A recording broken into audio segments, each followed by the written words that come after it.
All right, hello, hello, hello, and welcome, my friends, to session number 80 of Unlikely Heroes, our awesome Sunday night Dungeons and Dragons campaign 3.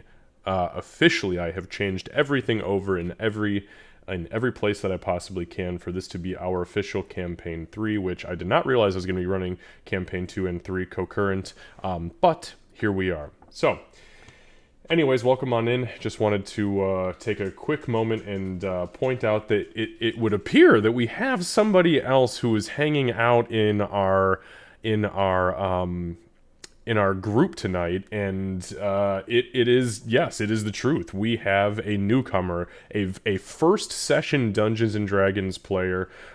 We have Kevin G's son joining us tonight for the very first time. We will go through that character introduction when it happens, but this is a first, so we are going to make sure that we are moving at a particularly moderate to slow pace, so that he has time to catch up and make sure that he is having as much fun as he possibly can, because that is the goal here when we play Dungeons and Dragons. More than that, if everything works out tonight, I've already talked to my own son and Candace's Nerdy Knot's son, Liam, and we may, just for this little swamp area, now these guys won't be joining us for the remainder of the campaign, but just for this little swamp area, Liam may also be joining next week, just for a very small introduction into the world.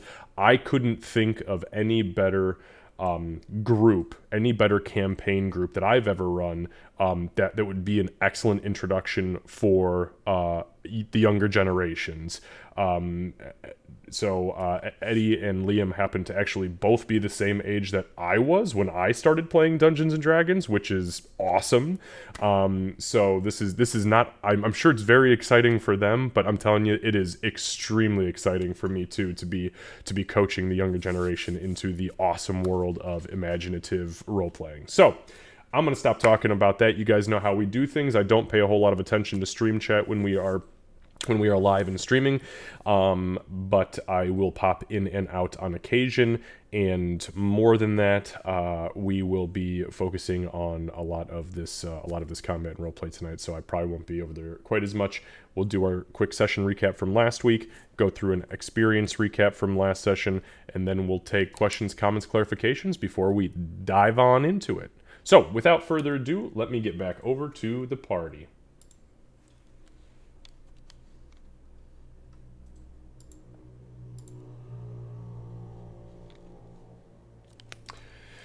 All right, guys, so session 80 is where we're at today. Session 79 was last week. Just a quick recap from last week. You guys had made the decision to leave the priest's house, the swamp priest of Paylor's house, in the northeastern section of the swamp, and you decided to head down towards the southwest, more southwest, south central, at least from where you were. And you guys were going to at least take a quick look at the village, in and or around the village, as there was word of potentially people who had some sort of illness there that resembled what you had seen prior, as far as the shade touch situation is concerned. So you decided to head that direction. Now, mind you, a conversation had happened prior to this between Gray and Gray's mentor, and in that conversation, Gray's mentor heavily suggested that Nothraxian was very upset by the lot of you attempting to destroy the last remaining pieces of its internal self, its psyche, that had manifested physically, and was close to breaking through the barrier that protects your plane of existence from dark space. So Gray said, you know what, maybe we should just go straight down and deal with this thing, and thankfully everybody was like, well, wait a minute, though, there's a problem with these people. Let's at least stop there. We promised the priest we would do it. The priest did give you a pretty steep discount on all of his stuff in return for that, so here you are. When you arrived, and the majority of the trip was actually pretty darn quick. Ree blew the survival checks out of the water and managed to actually find you guys a dry path for like 3/4 of the trek, which is no easy feat. It's about that time, though, right as you were approaching the village, that you noticed Lizardfolk tracks coming up and over the berm that you guys were traveling on towards this village. You decided that it would be the perfect time to be sneaky, and for the most part, you were actually all pretty damn sneaky. That is until you got to the village and realized that there were people being tied up, like, right outside the village, and then a lizard folk was, like, dragging an old man and tying him to a stake over here, and that's when you, not all of you, but a couple of you, I won't name names, Aurora, decided that talking loudly because you are blind as a bat in the dark was the best thing to do, and that is when combat broke out. So we find ourselves in the midst of essentially a brawl here. You guys have taken down a handful of these creatures, including one of these lizard folk that are literally the size of ogres. But there are obviously still more on here. The second one that came out, just as a recap from the last combat round, when it ran around the corner, it was holding 2 people who were still kicking and screaming. And as it saw you slaughtering its brethren, it decided to use those people as projectiles in an attempt to kill Ree, which did not succeed. Well, they succeeded at projectiles. They did not succeed in killing Ree. They did succeed at killing the townsfolk. So they did a great job at that too. Yeah, they were really good at that. Another thing to note is that all of these lizard folk so far seem to be possessing the same illness, this shade-touched illness, the purple veins and the slightly purple glowing eyes that you guys have seen before. You're not entirely sure who, what, when, where, or why, but that is the situation at hand. So, with that being said, go through a quick XP recap. So combat has not concluded, so we have not, I did not add anything on for combat for session 79. However, you guys had some awesome roleplay moments last time around, which included Gray's awesome conversation with his mentor, which he has not done. I actually looked back on it. I think it's been damn near 5 months worth of sessions before since the last time he's had like a legitimate full-blown conversation and not just like a, hey, can you help me? No, poof, he's gone. So it was pretty neat. Anyways, you guys got 1,000 XP for roleplay. So that brings Gray to 52,506 experience. That again is 52506. Aurora, 51,744.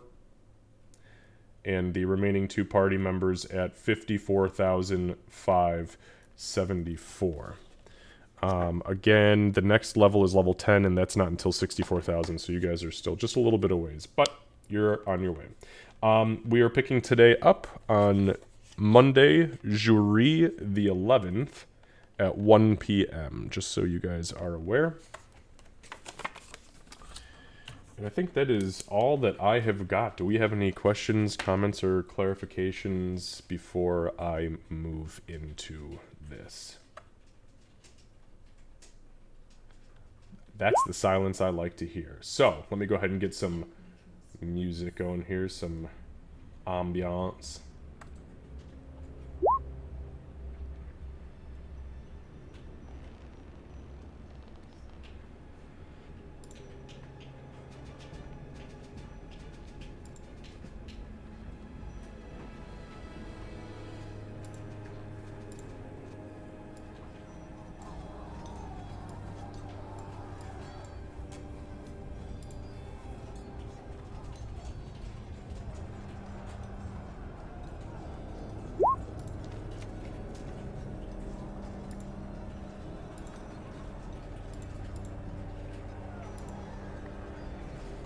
Alright, so, you guys, we are at the top of this round. We're gonna pick up, literally right at the top.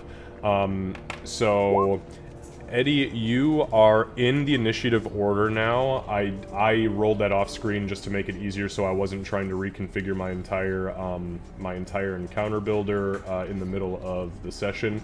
So you rolled a 7 total, and on the turn order, which should be popped up on your screen. If you scroll down, you will see it says player character E. Because I'd already built the encounter, it unfortunately didn't add your character's name in here, but you are player character E, and you have a 7. So you're about halfway through the initiative order. When we get there, I will let you know, and we'll kind of take it from that point. Alright, so with that being said, the turn has just come to, the last round has come to an end. We are at the top of the round. Gray, you are currently concentrating on, I believe, Hypnotic Pattern, if I'm not mistaken. Currently, the only people who have been impacted by Hypnotic Pattern are the 4 people that are staked, or that are tied to the stake up over here. Also, actually, one more quick clarification. I actually had a message from Candace offline the last time we played. As far as her Javelin of Lightning is concerned, she did have a point there as far as how it reads. It does not... It does technically transform into a lightning bolt, but it's only from the point where it leaves her hand and strikes the target. If she misses the target, it still activates, but it's only to that point. It's not like she's yeeting it, 500 yards past that, or whatever it happens to be. So, the only retroactive thing that would have been any different from last time is that there was no scream in the darkness to the north down this alleyway. That is the only difference from everybody else took effect exactly how they took effect. Alright. Hell yeah, free Revivify. I like that you're confident enough in the amount of damage that would it have been dealt to that poor commoner didn't just obliterate their entire body and instead would have possibly allowed for you guys to revivify. I like that. That's optimism. That's not normal for you. Absolutely would have been pink mist. Yeah! Okay, Gray. It is your turn, my friend. You are still manipulating the hypnosis. Right. So, since it's just the people left and not any more lizard folk, I think I'm gonna drop that because I as funny as it is having just regular people that are already tied up staring into space, it's not very useful. All right, so you willingly drop the concentration, and the hypnosis fades, and you see the people kind of shake their head as they start to come to. Yes, I will then take a step forward and cast Bane at 2nd level, which is 4 targets at all of the lizard folk I can currently see. All right, go ahead and mark your spell slots off, and let me make some rolls. Is it a Wisdom save? It is a Charisma save, Charisma. DC 16. Perfect, cool, give me just one moment.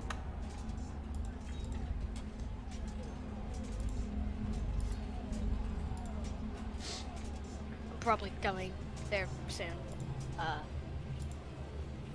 Soon. Yeah. On a side note,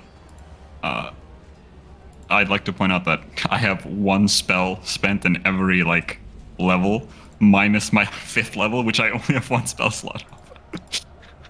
It's a good place to be, though. Okay, so, the two standard lizard folk, they both rolled a 7 and an 11 respectively.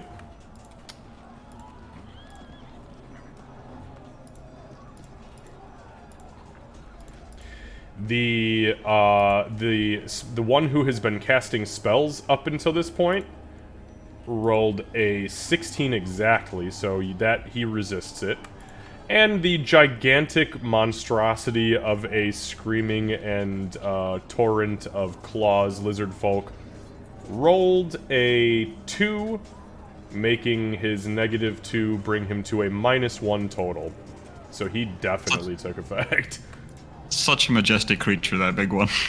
Yeah, they're really gross. So you mutter your incantation, you add a little extra pep in the step as you let the the arcane energies go, and the piano strings materialize from your hands and begin to spin around the lizard folk. And as they do, you wrap your knuckles around and begin to puppet them very successfully. All right. Anything I will else? then. Yes, I'm gonna move down a square, and sorry, but I don't want to use my last bardic inspiration just yet. So you all have fun, and that's all I'm gonna do. All right. Ree. What's this icon on me? This creepy looking ghost thing all the way on the right. Am I scared? Am I frightened? Give me 1 second. Let me go back in the log and see what happened. That's a good question. Something happened to you. You? Is it the thing from Doc from earlier? Where we all have the connection thing? No. Oh. I would have given you guys all that ability. Well, I have a symbol I don't recognize too, which is why I was asking. Yeah, that one's probably that one. Aurora, did you use a shield or something of the sort? Yes, I Yep. have a couple shields, but that's Yep. only till end round. Oh, okay. It ends when to it it. comes back to your Right. turn. So Okay. yes, that's your shield icon. Okay, so I think there was also a oh, you're held. the bond. I'm held. Yes, you are paralyzed. There was a wisdom saving throw. You rolled a 1, and that was for a hold no. person. Yep. And I gave you that because I couldn't find the damn chains fast enough. But That's right. there we go. There's the chains. There it is. Okay, so So your turn Is- ends. is it just, do I get a save again, or is Yes. it? Yep. You make another wisdom saving throw. But it does take your turn. Yep. Okay, that's an 18. Okay. So yeah, so the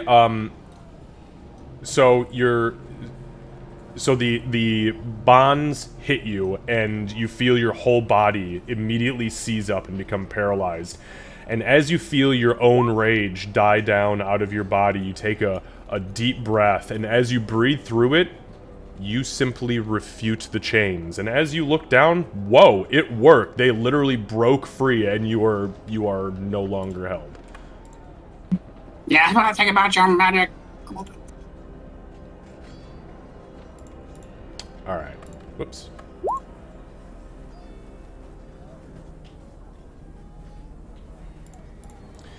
Okay, so that brings us to Doc. Doc, not doing good. Not doing good, No, Doc. she's not. Stop dying. Well, that is the plan. Yay, nobody likes to die. You did promise not to die anymore. No, I said I can't promise that. Well, Um, you promised ish. So, let's see. I think that Doc is probably going to use the tattoo to cast Cure Wounds on herself. Okay. I'll do second level. Okay, so you roll. You pull your sleeve up really quickly. You slap your hand on the celestial tattoo, and as you activate the magic, it spirals out around your own body, healing 15 points of damage. I'm looking on Not you, too just bad. doubled your hit points. I mean, Yes, I did. all right. Anything else, Doc?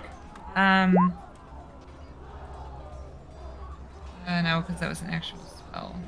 So just checking. I don't think I'm in anybody's. I think she's going to take a step this way. Yes, speaking to the mic, just so you know, I can't hear. Sorry, I was just looking. Okay. So she's going to take a couple steps, and then that'll be it. Okay, give me one moment.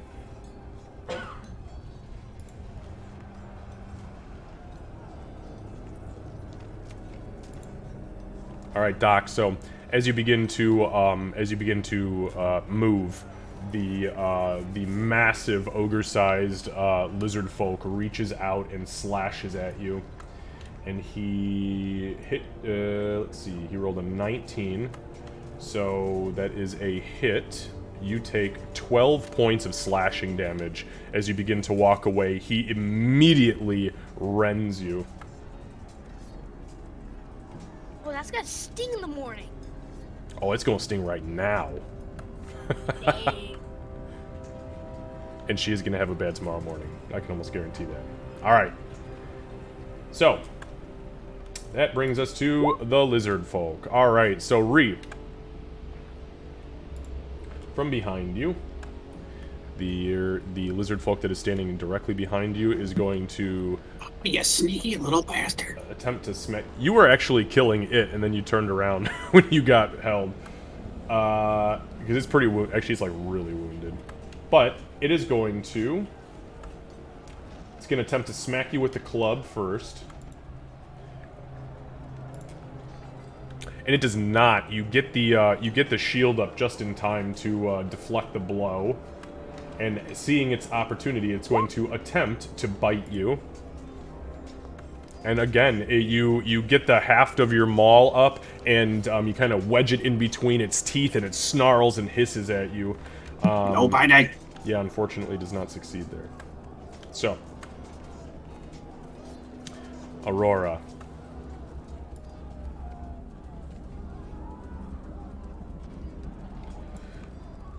Sorry, lady is going crazy. No, you're fine. I'm just attacking you. I'll tell you what happens in a minute. Alright, so...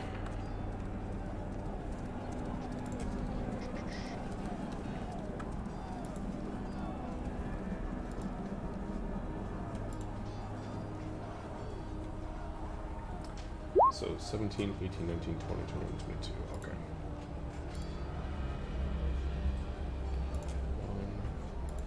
1, 2. 1, 2.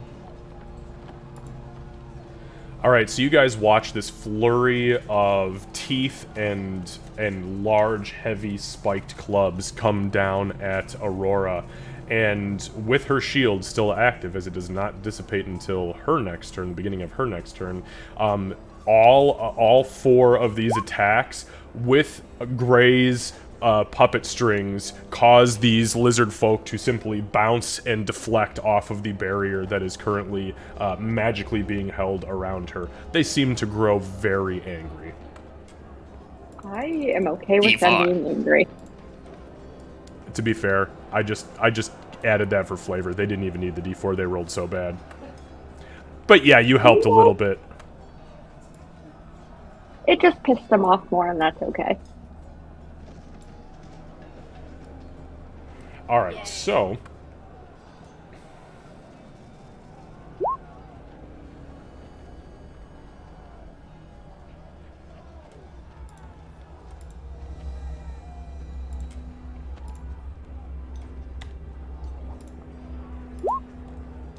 So two more lizard folk come around the far eastern corner here, and as they do so, you see both of them kind of survey the battlefield. The one who's been casting spells at this point shouts something quickly and kind of points in the general direction of this melee, and both of them, you see both of their bodies kind of, you see like this purple swirl of shadow spin around their bodies, and as it collapses, they vanish like a magician who had just thrown a sheet up and then fallen into a trap door. When they rematerialize...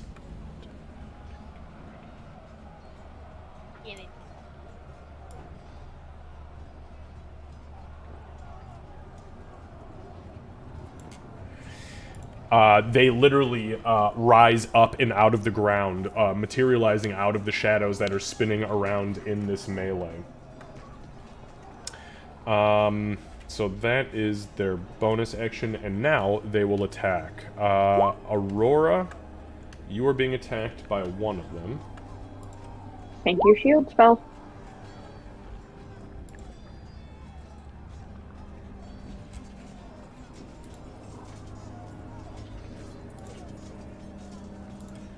Alright, and the heavy club bounces off of the shield's barrier, and then it comes with a spiked shield, and it hammers on the top of the barrier. Two of the spikes punch through the barrier, and you feel it, Aurora, beginning to crumble, but it does not manage to hit you. Doc, you are being attacked by the second one. It is going to attempt to swipe at you with the heavy club, hitting with a 22 for 5 points of bludgeoning damage. And then as you begin to, like, stumble forward by the weight of the club, it rears its shield back and attempts to smash you with the shield. And that does not hit. It goes wide over the top of your head.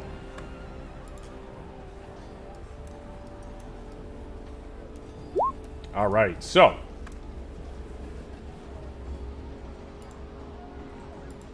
that brings us to Nexus. So, Nexus. At this point, you hear the melee happening outside. You hear the screaming and the familiar hissing and raptor calls of the Lizardfolk, many of which sound like they're in agony, which is a good thing, because that means that they're probably being wounded or killed.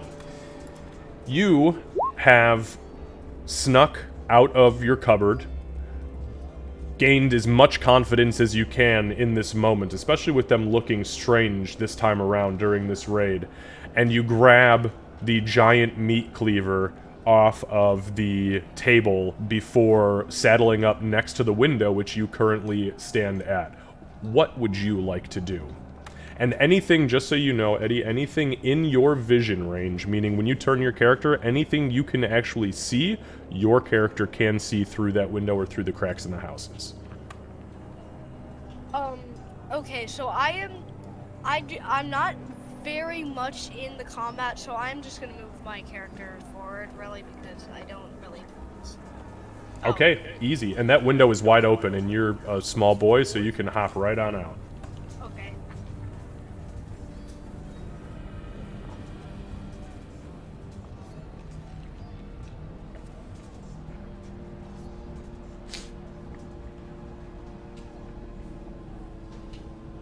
Perfect. Okay, I see all of you now. Oh my god, that is a lot of lizard people. Yes, it is. Oh my, there's somebody... And as you round the corner, Nexus, you do notice that four of the older townsfolk, probably those who didn't manage to escape into the swamp when the raid started, have been tied to this giant spike next to you. And standing there in front of you is what you and you alone recognize as what the Lizardfolk call a sub-chief, which is their version of essentially a wizard. That all sounds very fun, tying innocent people in poles to probably kill them. What is this guy doing over here? Can I give him a good smack? You can absolutely try, yeah. He is in the middle of barking orders to a couple of the Lizardfolk, and you see him reaching into a pouch and getting ready to pull some dust out like he's gonna cast another spell.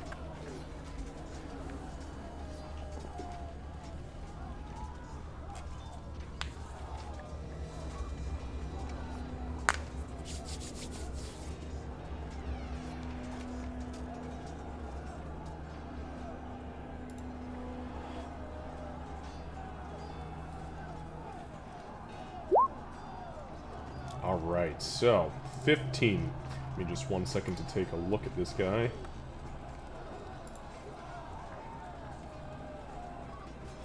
Oh yeah, you absolutely hit him. He's not wearing any armor.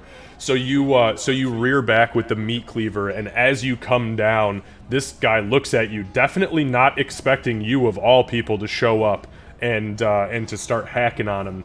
But your meat cleaver cuts completely through the top part of his chest, drawing this gross purple and black blood spilling out of him. And he screeches, and he is very, very clearly wounded.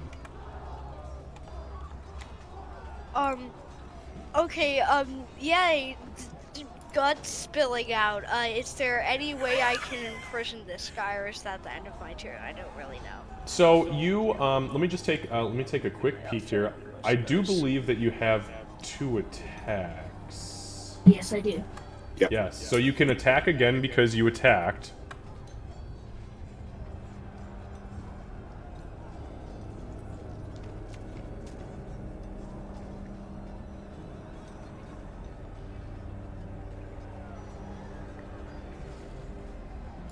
Okay, I will I will do that, but only non-lethal because I want to imprison this guy, not kill him. I don't know why. I just have a problem with actually murdering them. Okay. All right, no problem. So yeah, go ahead. So as you start to split and you see, whoa, this guy is way softer than I thought. You switch to the blunt side of the cleaver, and you're gonna try to give him a good whack to knock him out.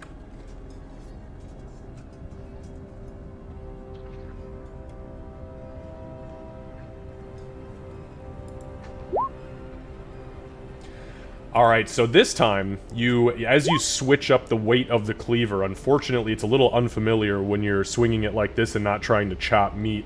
And as you swing at it, the flat of the blade hits him, but kind of glances off of his scales. It does not seem to have taken an impact. Okay, I'm kind of glad. But anyway, okay, so I think that's the end of my turn, so I'm gonna pass it on to the... Okay, very cool. Very cool. So, for those of you who are currently watching this side of the combat, I will actually, Nexus, I will allow you to describe what your character looks like, and I will show the image. You can just tell us what they see. You can tell the group what they see as this little guy comes running around the corner. I don't really know a good... Okay, this is actually kind of a woman. I could just show them the picture if you'd rather me, if that's Okay, easier. yeah. Okay, so guys, as you are in the midst of this combat, especially Gray, Aurora, and Ree at this point, Doc, my assumption is that because you were kind of running away from this melee, your back might not be... the front of you may not catch this, but if you do, if your line of sight sees this, what you see is the following.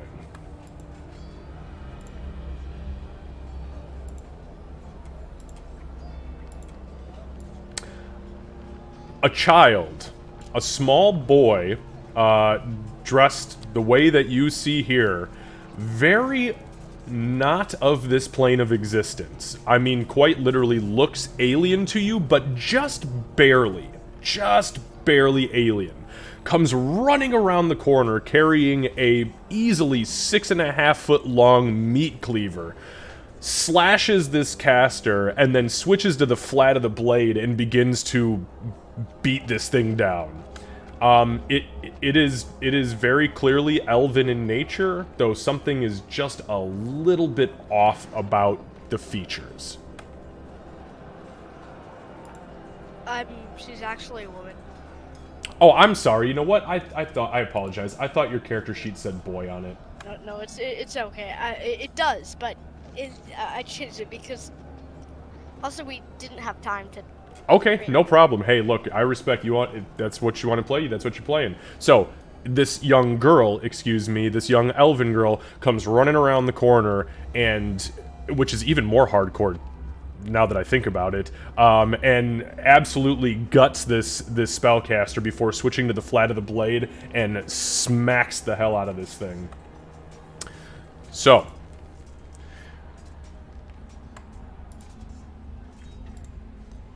alright, so next, Aurora. Aurora, with the last blast of the spiked shield, your own arcane shield folds back down into your hand. She is not even sparing a glance for this newcomer because she is very focused on her prey in front of her, which she is going to attempt to murder with a magically flaming dagger. All right. Because that's a fun sentence to be able to say in life. Mm-hmm.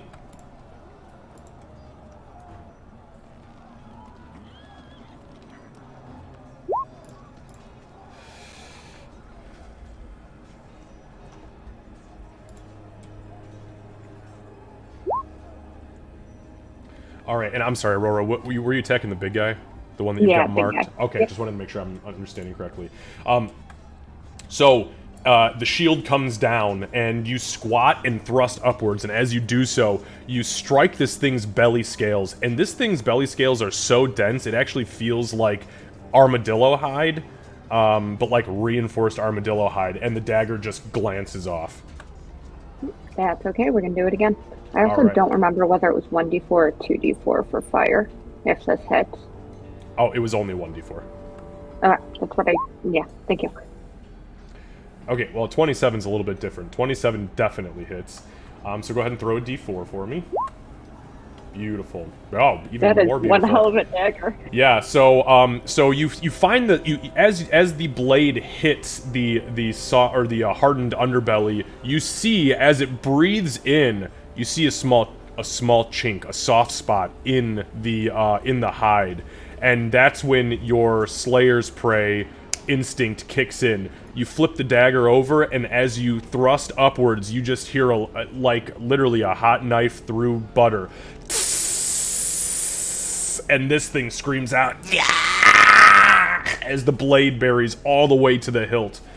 For 13, that is 17 points of damage. Perfect. All Okay. right. That's hardcore. I also have the 2-weapon fighting, so I'm going to follow it up with the short sword where I do not get the Slayer's Prey, even though it's going to add on. I'm sorry, say that one more time. I apologize, I didn't hear what you said. Nope, you're good. So that was the extra attack, so I'm going to follow it up with the 2-weapon fighting, the short sword, and just ignore the Slayer's Prey.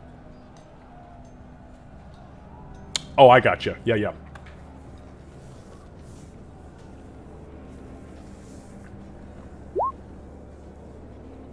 All right, 19. 19 also hits, and that is for. Is it just Only 4. Is that just 4? Yep, because it's my Oh, offhand. that's I right. don't get the Yep. bonus. You are absolutely correct. Okay. All right, this thing is officially bloodied. As you slash at the same spot, you see the underbelly start to slit open ever so slightly, and blood begins to pour out. Anything else, Aurora? No, she's just enjoying herself at the moment. All right. So, this thing's turn.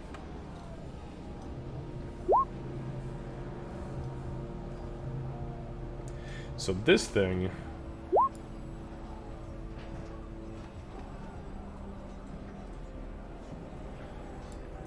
Aurora, if you would like, you can use your reaction for an attack of opportunity. It does begin to push past its friends, and it begins to move down towards where Gray and Doc currently are.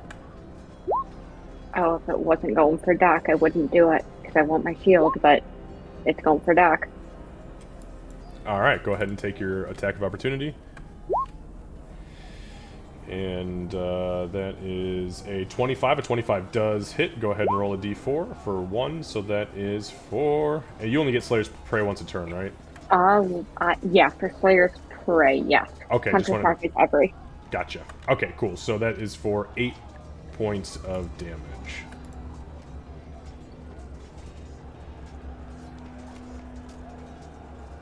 Oh, it was going for Gray. I could have let it go. You should have. Okay, when it gets to this point, it throws its arms back and begins to scream down at you, almost like you guys are looking in the face of some prehistoric monstrosity getting ready to devour its prey. And it is going to use its Rend the Field ability. So. Oh, yeah. So, I'm going to go in order: Gray, Doc, Aurora. Can I kindly not do this? Oh, it will absolutely do that. Give me 1 second. Can it stop in the name of the law? Hey, yeah. Give me a second. Gotta roll a couple d4s here. If it came from anyone but you, Gray, the stop in the names of law might mean something. That's a fair point. You got me there.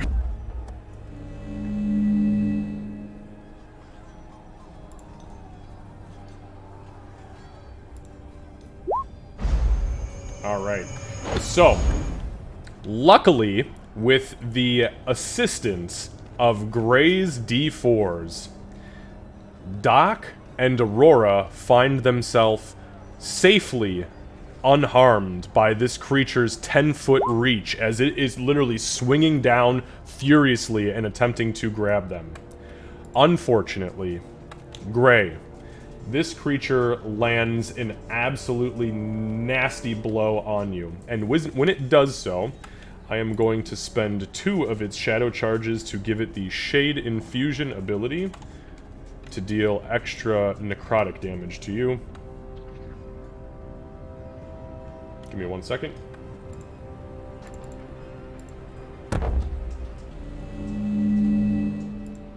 Alright, so Gray, I believe you are resistant to necrotic, because you are an Azamar. Okay, so Gray, you are hit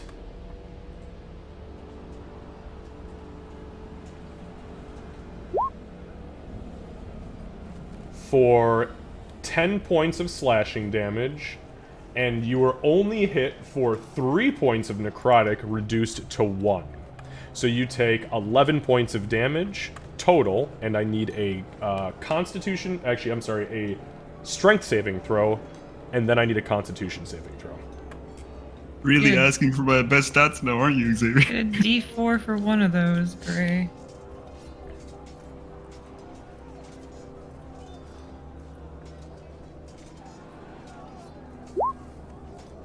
Alright, so the strength saving throw, believe it or not, actually succeeded. So you do not find yourself being knocked off your feet and prone. Now go ahead and give me a constitution saving throw for your concentration check. I'm gonna use the D4 on this. I rolled the same dice twice. Say what? Oh, I see. Alright. So, you don't have to spend the D4 if you don't want to. You can, I think you can make that decision after you roll. I mean, I think I get it once a turn, right? Once per You turn. do. Yeah. Okay, either way, 17, yes, you maintain your concentration, no problem. This thing actually did way less damage to you than it even anticipated, and me as the DM, damn it. Okay, so, with that being said, it is then going to, out of absolute bloodlust and anger, attempt to bite Doc. If that was way less, Xavier, I'm scared, because I don't have a lot of HP left. It could have done a lot of damage to you. If this thing hits, can I use the other part of that bonded ability to teleport to her and take that damage? Do we still have that up, or is that the other spell? No, it's this. It's part of the emboldening bond. Yep, I want to do that if she gets hit.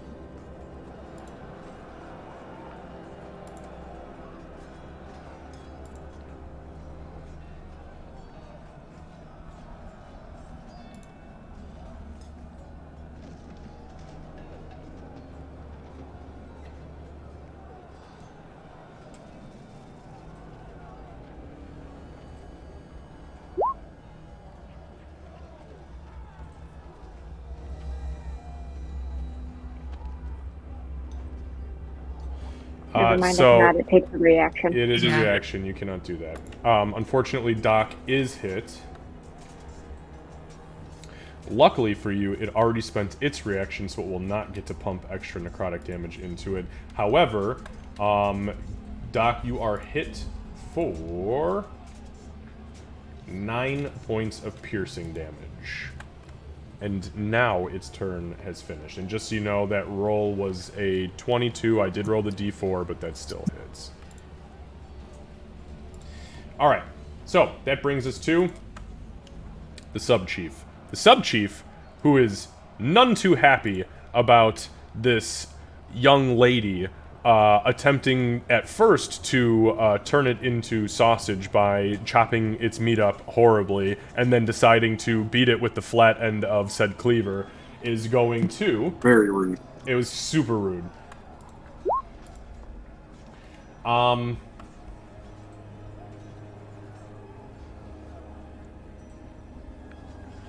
Please, mercy. I pick a few. Okay, so it is going to use the, it has a special ability it's going to use called the Jaws of Semuana, So as it looks at you, it begins to invoke, it begins to shout down at you, dripping this nasty black and purple ichor out of its mouth. As it finishes its incantation, I need you, Nexus, to make a dexterity saving throw, please. As a set of black and purple spectral lizard or crocodile jaws form around you and begin to snap shut.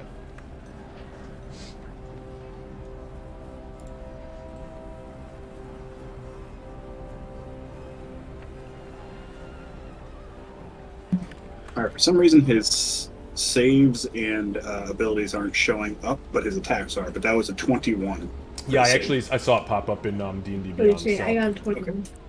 Okay, easy. So 21, no problem. So you succeed at resisting a majority of the damage, and you resist the full effects of the fear of being swallowed by this spectral jaw, this spectral alligator jaw. However, you still do take 11 points of piercing damage from the crocodile teeth that you do not dodge.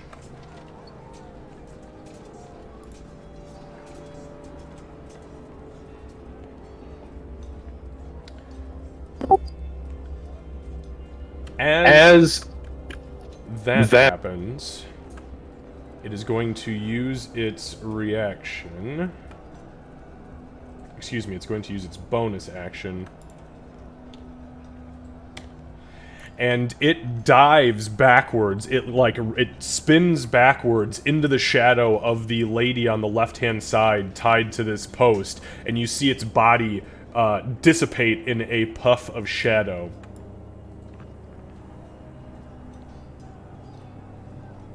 And rematerialize out of the shadow of the gentleman just to the south. And that is going to end its turn. Back at the top, Gray.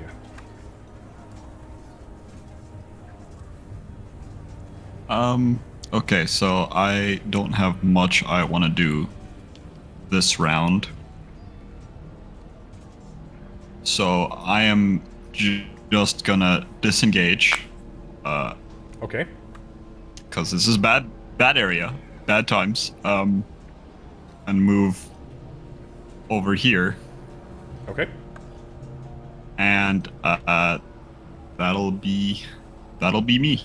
All right. So as you Because do I'm just gonna try and keep focus on the thing I have going on. Okay. Yep. And as you do so, you continue to marionette the puppet strings on the 3 targets that you still have baned.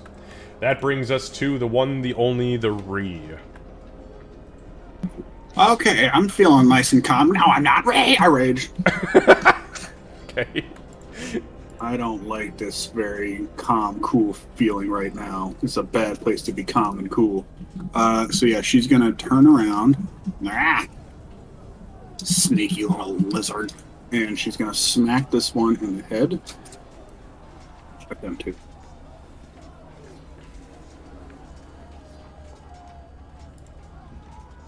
Oh, that's weird. Oh, that landed on a... That was more 13 than 5. If it makes you feel any better, why? Okay, oh, I see what you're saying. Yeah. The dice was like it's doing the screen. the cockeyed thing. That weird thing. Yeah. You want to call cocked eye, but the the algorithm's like, nah, we got you. So yeah, as you swing at this thing, it gets its spike shield up just in time to deflect the weight of the maul. I don't like that. Do it again. Harder. Get angrier. Slightly better. All right. So as this comes down, you see the shadows writhe up and spin around it. It is going to attempt to displace it. It's going to try. Don't you do it.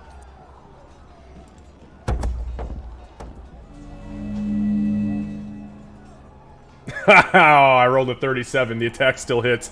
So as it begins to pull the shadows up and around it, the maul still makes full impact. And I believe... Oh, that was with rage damage. That's okay, though. Yeah. Because as the maul comes down, the shadows dissipate into a blackened ooze on the ground as you crush the creature, and it ceases to be. Nice, I like that. Bree's going to run over this away. No, she'll come over here. Yeah. Get in front of this big boy. And scream, "Don't touch my boyfriend!" And that's it. Okay. All right. Doc. Well, with everybody just running up that way, I think it is time for a mass cure wounds. Because if I don't, a few of us are gonna die. So, and actually, I will. Yeah. So I'm gonna cast that. That's okay. Healing, I guess. That kind of sucks. All right. So who are your targets? I'm sorry. It's gonna be our group, just with Okay. everybody. Yeah.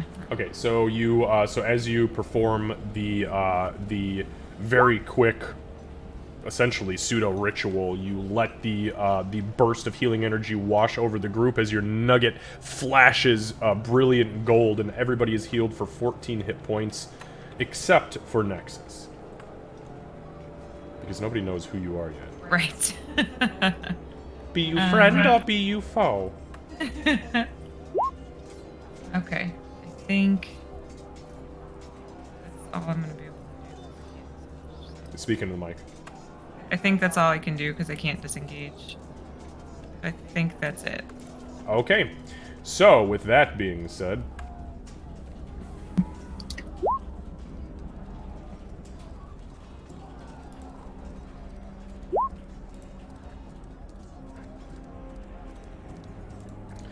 so the Lizardfolk to the north is going to attempt to smack Aurora.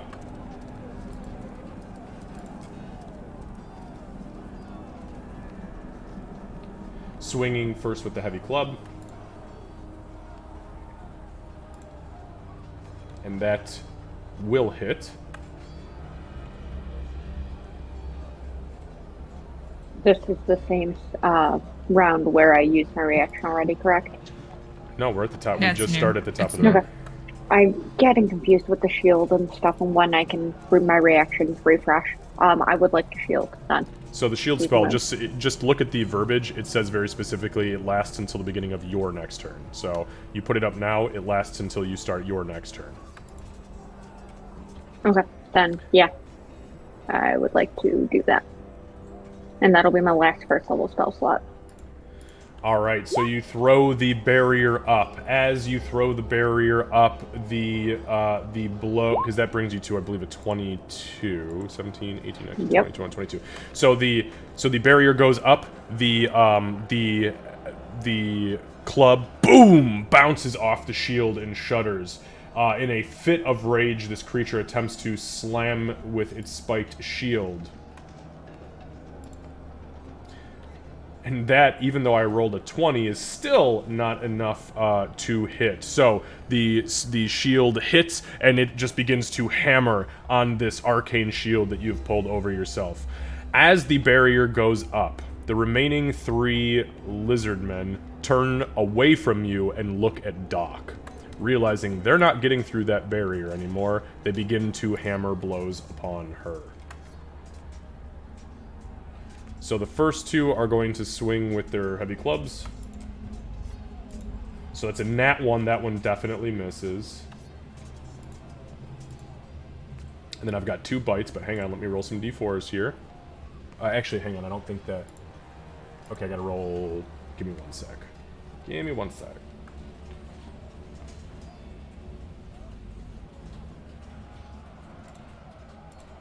There's only one of them that was actually affected by that d4, and that brings it from a 20 to a 16, because I rolled a 4, but a 16 is still a hit. Yeah, that's exactly what you mean. So, as these things turn away from the arcane shielded caster, they begin to tear into Doc. The first heavy club misses Doc completely, swings overhead. The second heavy club strikes Doc hard across the right temple for 5 points of bludgeoning damage.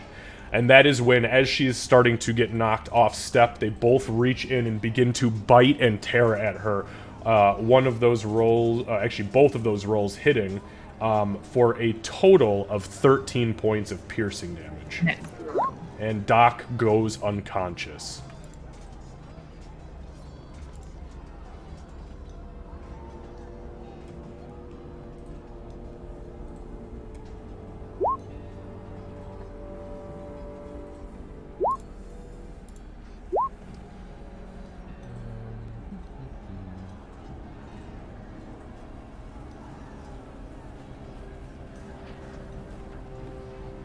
Doc, your ability was not concentration, right? The emboldening bond. Do you have to be up for that to take effect or no? Let me make sure. I think it said.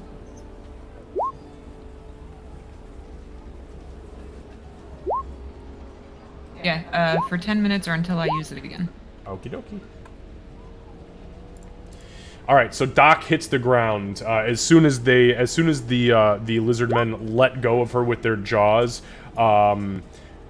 She drops to the ground. So the lizard man back here is going to throw a javelin at Gray.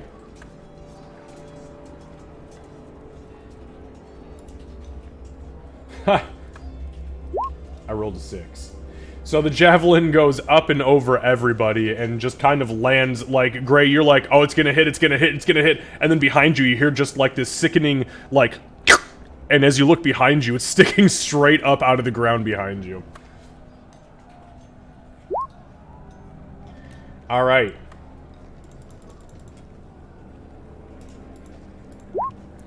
Nexus. It is your turn.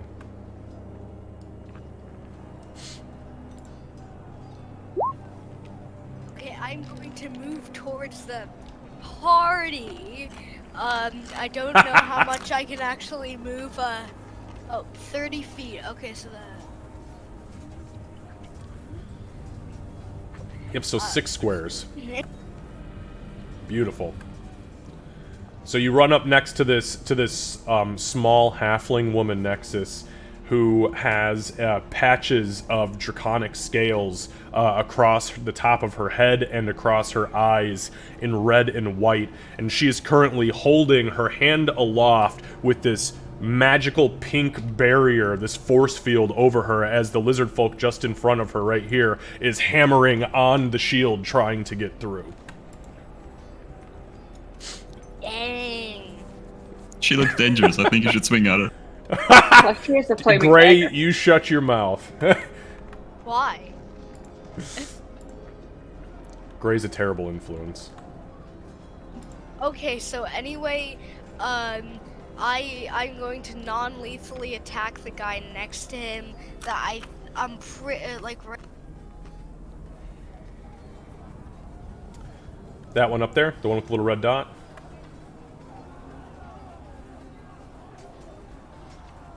I'm going to attack him unlethally. Okay. Go ahead and make your attack.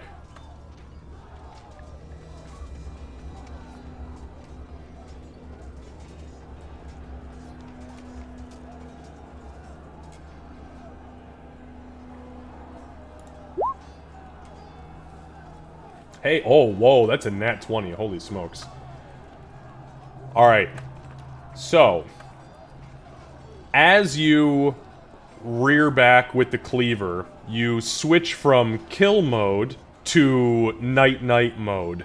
And as you swing with all of your force upwards, Aurora, you see this. This giant meat cleaver smacks this lizard folk so hard in the side of the head that before he hits the ground, you hear audible snoring as a splash is heard as the lizard folk is knocked about 5 feet away from you guys and into the water, belly up, snoring very, very loudly. Oh god, didn't know he was like those parents that snore really loudly. I was like, yes, night, night. I bet you've got one of those. No.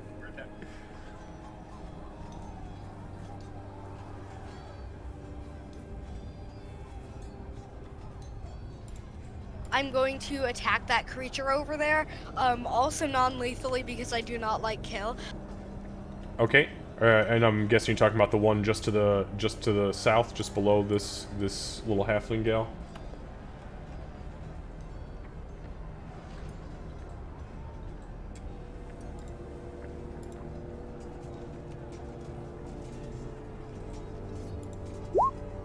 Oh my god, really? Another nat 20? Are you serious? Wow. What the hell? Alright. So that's, what, 21 points of damage? Hang on, that's 12, so that's 21 points of damage.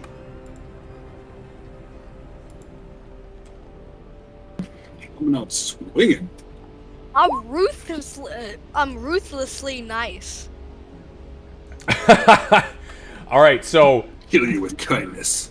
So you turn to this poor lizard folk who's not even looking in your direction, and you rear back and you smack it, you crack it right in the top of the head, and it gets hit so hard that it bounces off of the guy in front of him back into the cleaver. It is still standing, but it is looking at the sky, and its head is spinning. It is seeing stars.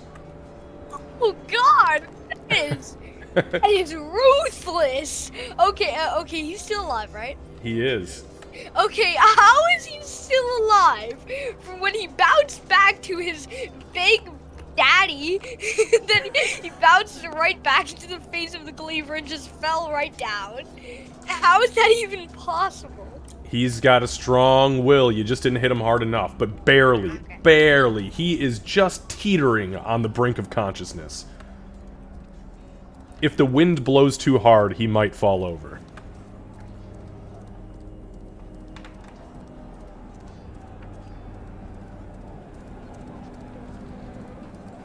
Aurora be that wind. I think Is it's there anything else I can do? I think that's it for me, actually. Okay. Yeah, I'm not sure. I'm not entirely sure what all of your actions look like, but that was definitely your main action. You've done some movement, so you still have the option. If you have a bonus action, you can take it. Yeah, he doesn't really have anything bonus action wise. Okay. Alright, then that ends your turn, Nexus. Oh, speak of the devil, Aurora. So, Aurora, you see this young girl show up, kind of alien-looking girl show up, and essentially knock one lizard folk completely unconscious and rattle the other one's brain so hard that he will probably never recover from it. And your shield shimmers back down into your hand. yeah. So she's going to look briefly over her shoulder and say, "Not bad. Works better if you use the pointy part of the blade, though." She's going to look past the lizard folks at Doc, and she is going to cast a 3rd level Cure Wounds on Doc using my last sorcery point to make it for the distance meta magic. Beautiful. All right, go ahead and mark off the meta magic and the spell slot. And as the incantation leaves your mouth, the hand goes outwards, and whereas you would need to normally touch, you reach through the lizard folk, and a beam of golden energy pours out of your hands, which materializes around Doc's body as a flame. The flame subsides, and Doc takes a deep breath in as she is healed for 21 points of her damage. Okay. Roar's gonna let out a little sigh of relief because she didn't know if that was actually gonna work. And then she is going to use the bonus action for hunt. Nope, can't do a spell. Nope, that will be it. Okay. Let me roll something real quick here.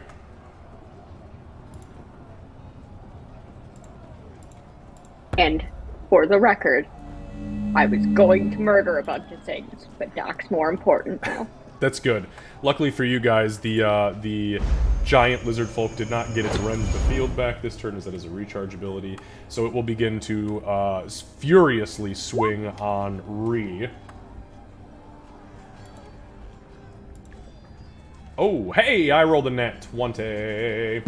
Wouldn't do it. It's really not as... It sounds a lot worse when I say it like that. It's really not a whole lot of damage. So, Ree, this thing swings down at you with its claws, and it does successfully hit with its claws. As it does so, it sinks them into you and lifts you up off the ground about 6 inches before biting you. Its entire mouth just encompasses. It's like it's going to try to swallow you, and that's the critical hit. So the total damage, and it's going to use its last 2 points for a Shade Infusion. That's for an additional 7, so your total damage is...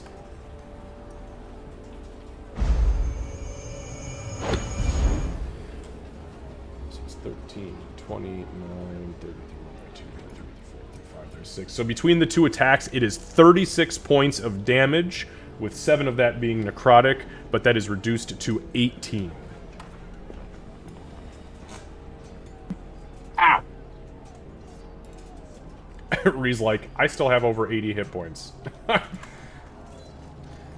Okay, that is all it can do. So that brings us to the sub-chief.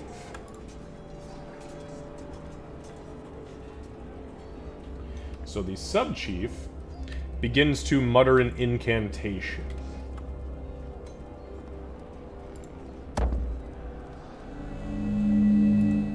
As it finishes its incantation, it holds its palm outward, and a pulse of green and white spiraling energy launch forward from its hand.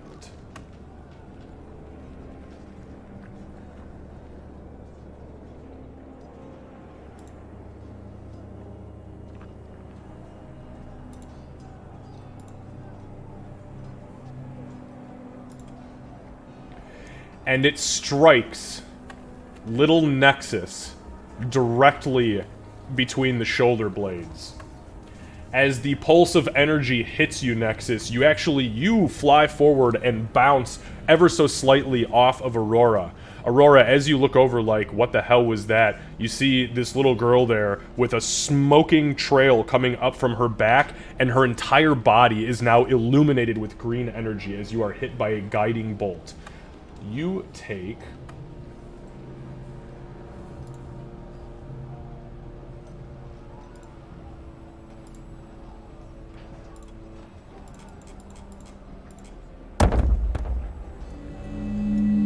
Wow, I rolled really, really badly on the damage. You only take 8 points of radiant damage.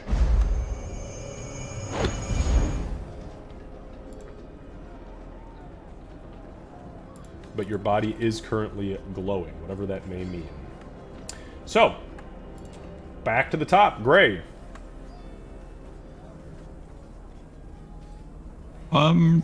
Yeah, so Gray was gonna help Doc, but Doc is fine now, so...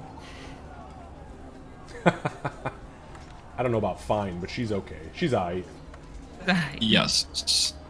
So, I have an action I wanted to do, but forgot about. Yes, okay, so what I'm gonna do is, this is more of a roleplay thing than anything, but I'm gonna start doing counter charm, which as an action you can perform until the end of your next turn. During that time, you and any friendly creatures within 30 feet can hear you gain advantage on saving throws against being frightened or charmed. All right, beautiful. So you guys begin to hear the soft beat of the war drum echo out across this battlefield, and you feel emboldened to potentially ward off charm and fear. All right. Anything else, Gray? I believe that. I'm guessing that takes your whole turn. Is that right? Is that what that does? I'll take my action, yes. Okay. Other than that, no, that's about it. All right, Ree. Okay, yes. Ree will commence the beating on Big Boy here. Okay. hopefully at least. Yeah, she will open up with her first attempt. Oh, that's a natural 20. We're getting a lot of natural 20s in this house. All right, who's cheating? Okay. Darl's looking at them with favor for I once. just set my router to only send out natural 20s. Yeah, right. Okay, so we are looking at the... Alright, so the total damage here is 16, plus 8 is, what, 24? So as you rear back with the, maul, this thing, as it finishes biting you, lets you down, kind of stands upright, and you hit it in the sternum with the hammer, and the hammer punches through this thing's chest, completely breaks through its armor, and it actually takes you a minute. You have to put one foot up on its belly and pull the hammer out of its insides before it collapses. Oh, that did it. Oh, wow. Okay. Oh, cool. yeah, that by a long shot, yeah. Wow. Thought I had a lot more left. Oh, wow. That was a squishy big boy. Okay, so she'll go up and step on top of its body. Right there. Squish, squish. Excuse me. Now I got something stable to actually stand on here. Because this is all water, right? This is all like Yes. murky mud. Yep. All right, here we go. Got a nice little island for myself. And then she's going to just downward angle on this gentleman here. Alright. Oh, hey, new buddy. How you doing? Whack.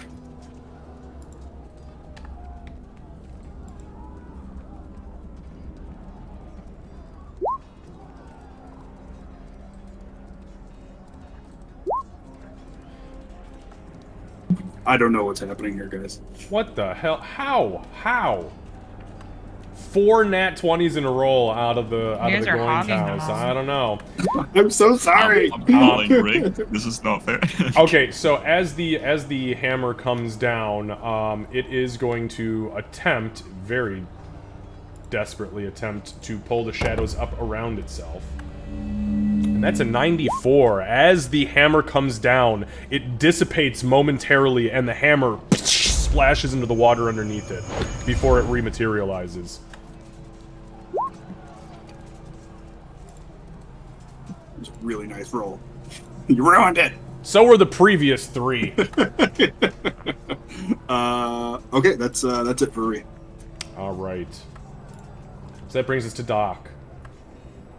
So I think Doc's tired of laying down and standing back up.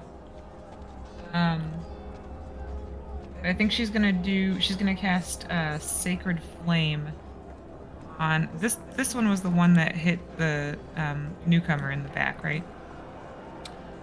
You wouldn't know that because you've been lying down. You still have to stand up. Okay, so I'll take half my movement to stand up, and then I'll do Sacred Flame on this one. Okay. What is that, a dex? Is that a dex saving throw? Yeah, Dex 14. Dex. Alright. D4. Yeah, give me 1 sec. I gotta actually find the dex here. Okay. Sorry, what was it a dex of? 14. Alright, so with its with the flame, as the flame spirals out of the sky and begins to strike this thing, it puts its shield up and begins to deflect the damage. However, at that moment, Gray yanks on the shadowy piano wires, pulling the shield away from it, and the flames strike it in the top of the head. Alright, okay, so It brought me from literally a 14 to an 11. 10 points Holy of shit, that's a lot of radiant damage. All right. So the flames hit it. It burns the upper crest off of this thing completely. It looks like it has just shaved its mohawk. And it is on its last leg. It is looking around and coughing and rubbing smoke out of its eyes.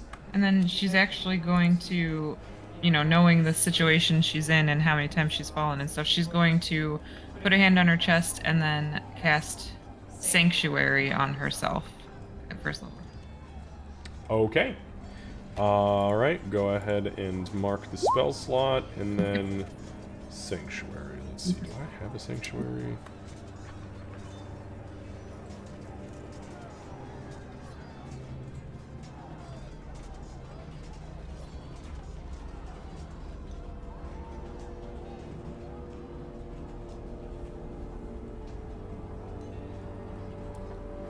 We're just going to use that. It's a little golden shield. So, Doc, the barrier swirls up around you and manifests, and the creatures kind of, like, look at you very confused, like, how are we going to break through this thing? Alright. That brings us to the remaining lizard folk, who are really not doing great. Okay, so first and foremost, the one who just took the Sacred Flame is definitely going to try to attack you. Is that a Charisma saving throw it has to make? Or what's the saving throw to get through Wisdom. that? Wisdom? Yeah, 14.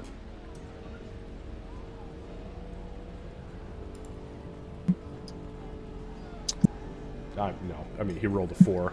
So, so he goes to swing at you, kind of looks cockeyed, and then instead of losing his action, he swings around wildly and attempts to strike Aurora instead. Sorry.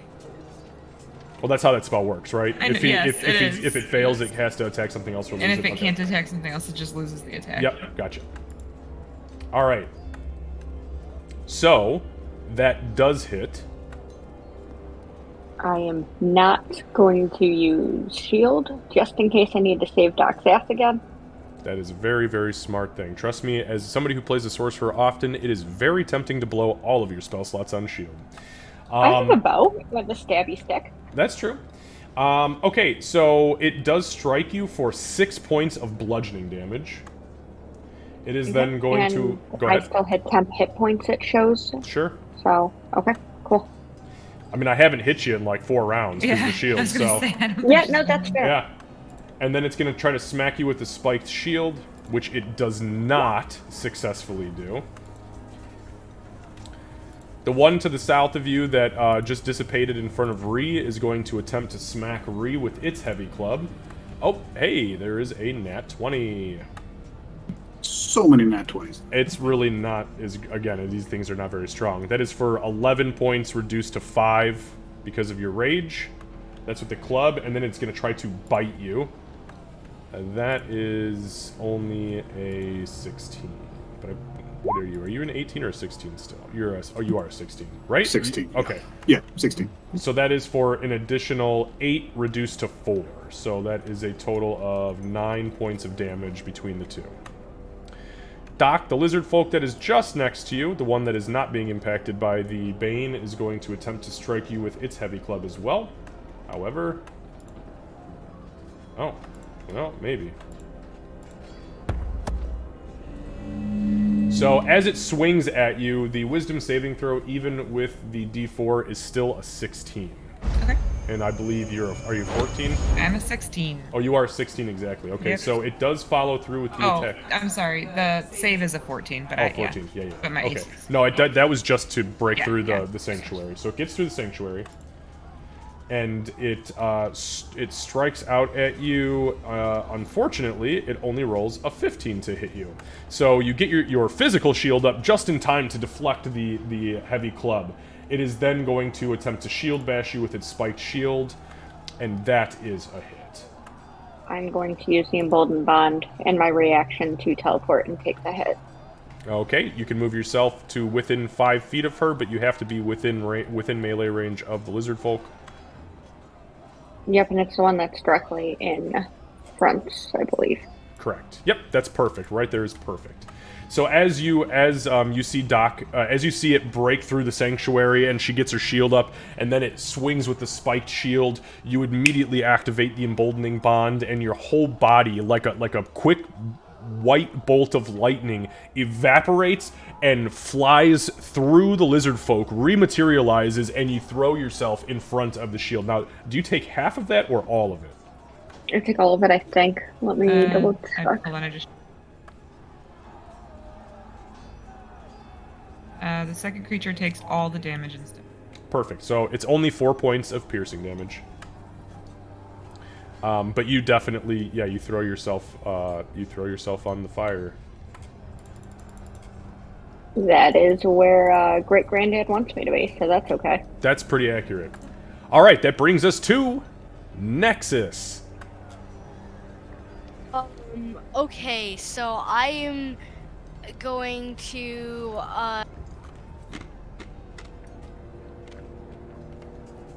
okay, I think I knocked the two guys that are in either things or that. So I'm going to go and possibly smack the guy. Hold on, this guy right here. Okay. Oh, okay. Well, I am also.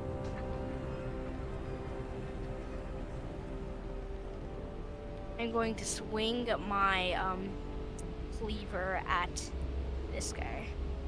Okay, and are you trying to do subdual damage, non-lethal, or are you trying to kill it? I am trying to do non-lethal. Okay, alright, go ahead and give me an attack roll.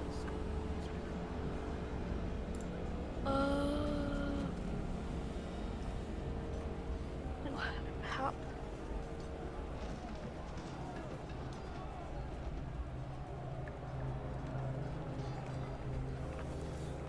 Okay, so I will attack that guy. Wait.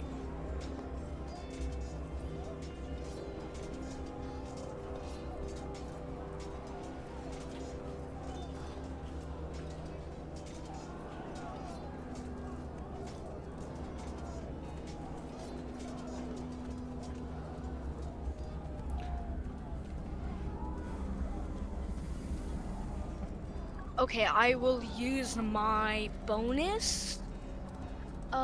So do we just roll for this? Okay.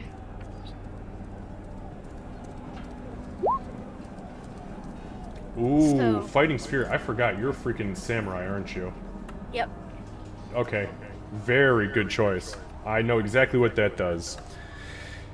So, you gain advantage on your attack rolls for the round, and you gain 5 temporary hit points as you go into the Fighting Spirit stance. So, you take a couple deep breaths, get yourself nice and focused. Okay, we're not gonna kill, we're not gonna kill, we're not gonna kill, and you swing the Night stick. Night stick. That's what you're using it as. Why do you call it the night stick? Well, look at what you've done with it so far. You make them go night. Well, that is true. Bonk people. Maybe a little violent night. Yeah, it is a little violent at night for sure. Okay, so a 15 on... Oh, well, you roll with advantage, so go ahead and roll again. Okay. So advantage means that you are rolling twice, and you're using the highest of those two rolls.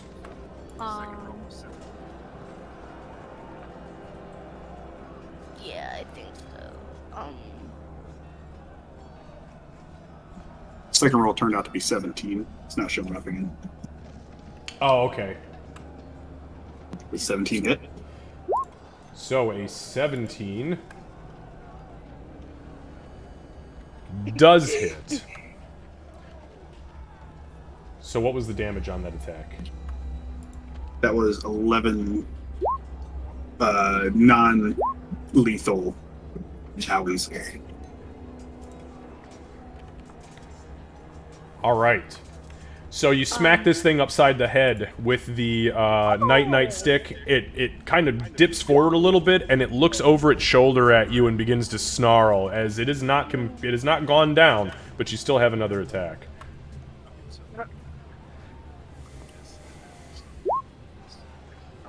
Ah!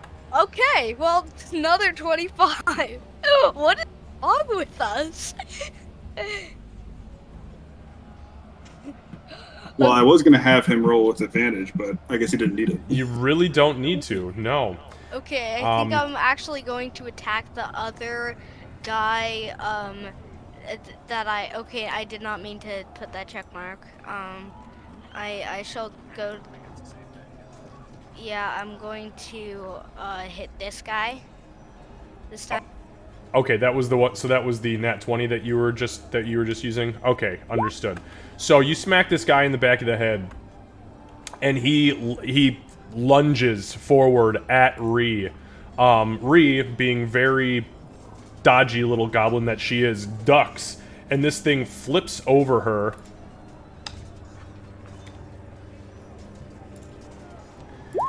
And face down in the swamp with its head turned sideways, Ree, you look down and you see that it's blowing bubbles and it is out cold. Nice. And now you see this psycho meat cleaver wielding young elven looking girl in front of you. Alright, anything else, Nexus?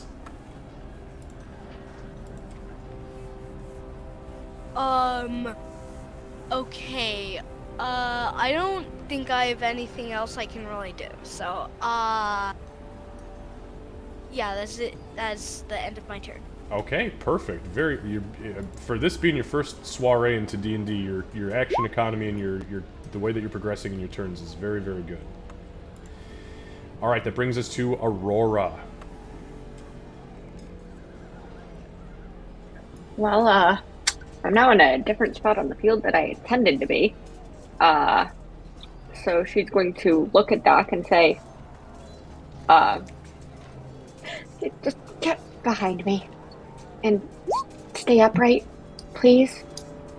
And she's going to move through Doc because she's a halfling and can do that without a problem.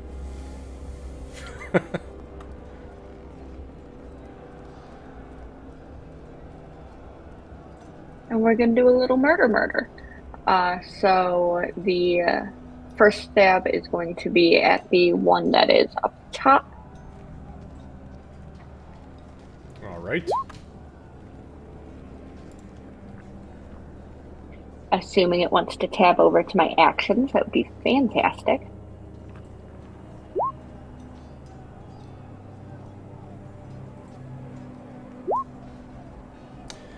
Okay, so the 17 does hit.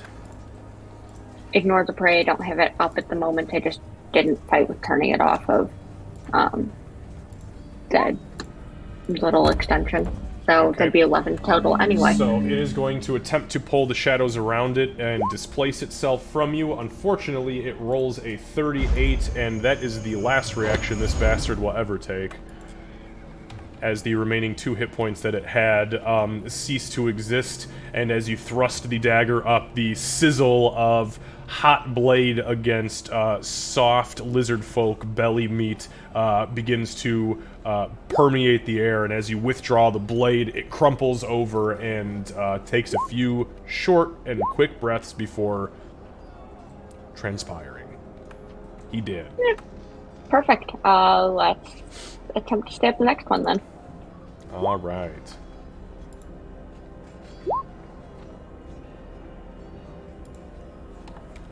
$16 does hit. Again, it is going to desperately try not to die, and it will use its reaction to attempt to displace itself with these shadows that are coursing through its vein. Oh, what a piece of shit. I rolled a 49. That was real close. It does not successfully do so, and instead takes 7 points of piercing damage. Well, 7 points total, I guess. Yeah, well, you know what? Maybe it shouldn't have tried to swing at Doc. Because now I gotta kill it. Yep, and as you withdraw the blade, it looks down at you.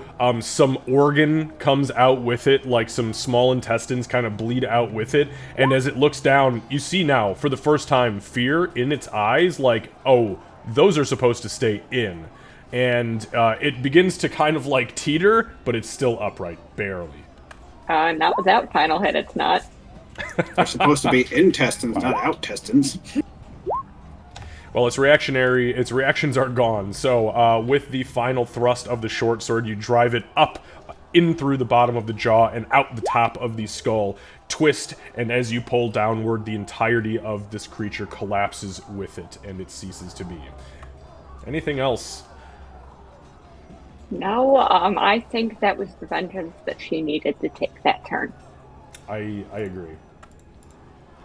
So, at this point,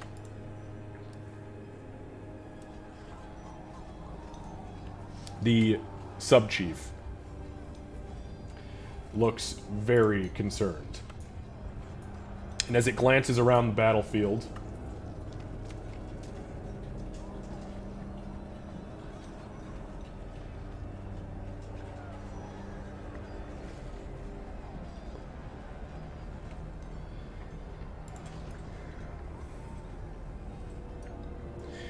it turns away from you guys and begins to sprint top speed into the depths of the swamp.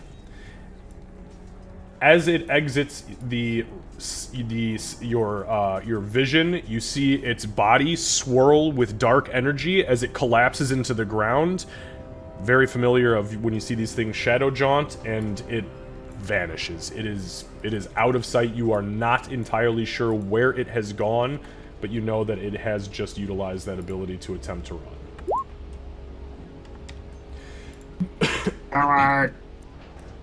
All right. We'll bring it back to Gray. Gray, you see at this point, I don't believe anybody's vision runs further than like 60 feet, and this thing has, let me just do the math on it so I make sure that I'm not cheating and you guys don't actually see it and it's just off screen. So that's gonna be, so it's gonna double. Well, it was definitely out of my vision. So that's 30, so Can't see anything, 60, Michael. 70, 80, 90, 100. So yeah, it has bolted 100 feet, meaning that it is 5, 10, 15, 20, 25, 30, 35, 40, 45, 50. So it is another 50 feet off screen in the swamp in some direction. So, for the sake of brevity in combat, is anybody intending on right now actively pursuing this thing into the swamp? Or are you... Because at this point you see no other combatants on the field. Active combatants. No, Doc wouldn't, that's for sure. I'll go. Pursuing anything's a little rough on these tiny legs. Yeah, he's already scared enough, bro. I know my movement speed. I know what that swamp does to me. As everybody and is I'm still bleeding a lot. As you are all up to your knees, all of you small folk in swamp water, and that thing was literally high-stepping through the mud. Okay, so with that being said, we will consider combat officially at this point over. As you look around you, the townsfolk that are still strapped to the wooden stakes are looking at you and are all but paralyzed with fear. There are 2 Lizardfolk still currently alive and obviously breathing, but very, very unconscious. There are 2 townspeople who are still in the process of bleeding out in the swamp itself that were thrown at Ree.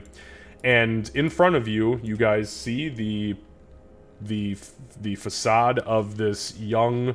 and what now you all kind of get a good look. Why doesn't everybody except for Nexus give me a history check? And anybody with Fey ancestry has advantage. I said that for flavor. None of you have Fey ancestry, so... Not on this character. Gray. So the first 3 of you don't know what the hell this little creature is, except for... I like the green skin thing going on. That's cool. Definitely a young girl, and of Elvish descent. Gray, you immediately recognize this creature as an Eladrin. However, there is something a little bit deeper about this Eladrin. And Eladrin, by the way, they are season-based elves from the Feywild. This creature has no place being here, especially a child. However, this Eladrin is just a teensy bit different. And what you notice about this Eladrin is that as you kind of glance and focus on the very beautiful and almost unearthly features of this girl, you see the beginning of very tiny purple veins trickling from around her eyes and blackened fingernails. Something about this individual Eladrin has been touched by Shadow, and you, of all people, know a lot about that.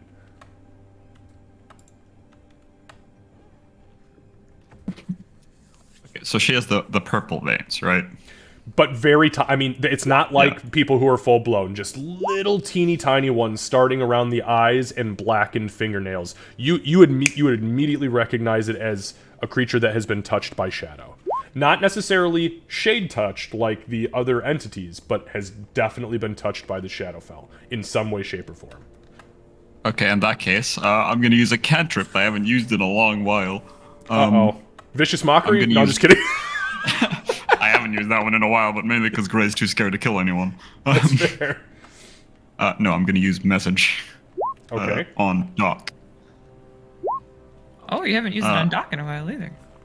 Yeah, you're the only person I ever used it on. Yeah. So. And Gray's basically just gonna go. First of all, there's many strange things about this girl. First off, she's an Eladrin. A seasons elf, I guess, would be the simplest way to explain it. They change with the seasons, and normally have no business being here. Especially a child. Second off, it's very slight, but she's infected. That being said, we are in a rush, so... And we saved your town, so... I'll leave the rest up to you. I can answer, right? You cannot unless you have the message cantrip. Gotcha. Okay, so Doc will kind of nod, and then... And can reply in a whisper that only you can hear. Yeah, you can reply. Oh, really? What are the character limitations? Because don't tell me It's cantrip is range better normally, and it's... No, it's a range normally, because it can't go nearly as far as sending. And I have to be very familiar with I have to be familiar with the creature.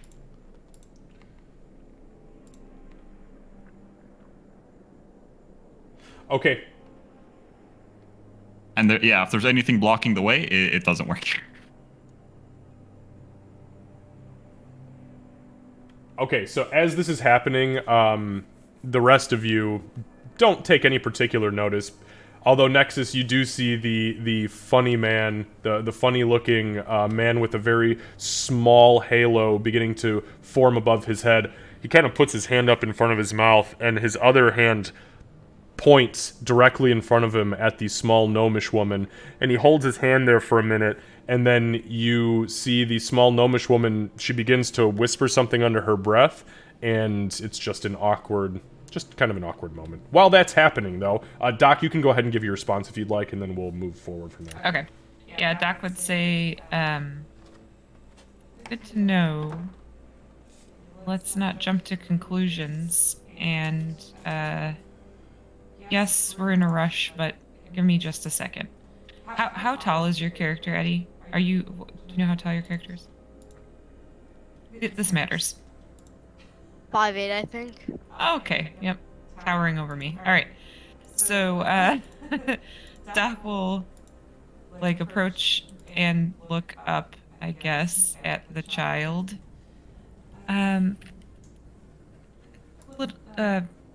You are a very fierce fighter, number one. Who taught you to fight like that? I don't really know. I did not actually get that far in the lore. My character.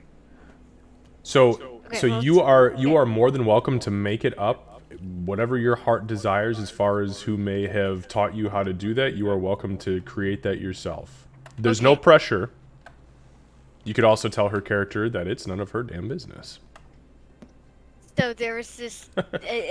I was traveling because I'm a traveler. I don't think I told any of you, but no, I am okay. Noise. When I was traveling, this guy said, "Yo, that guy over there. I shall teach you the way of the sword," or something.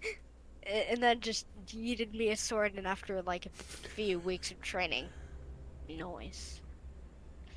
Yeah. Well, you do a very good job in combat. I do have a question for you, though. Do you could see what these things were doing, right? Where they kind of popped in and out of the shadows? I think they were wanted to say Well, really quickly. are you able to do that? Like, if something's gonna hit you, are you able to do that too? Sub. And have you always been able to do that, Very or is that new? Thank you for the Yeah, welcome. I've Thank you always guys for all been being here. shadow I'm touched. gonna shut up now so we can listen to the roleplay. Okay. Okay. Do you feel sick at all? No, not really. I don't really know, actually. Okay. Okay. Doc will kind of do a motion behind her, like a stand down to Gray, like. Yeah, so Nexus, at this point, you don't feel sick particularly. I mean, except for maybe all of the, like, blood and guts that was just spilled in front of you. But as far as, like, you know, you don't have a cold as far as you know. I mean, yeah. I mean, unless there is a thing called the sickness of seeing a lot of bloody gore happen right in front of your eyes.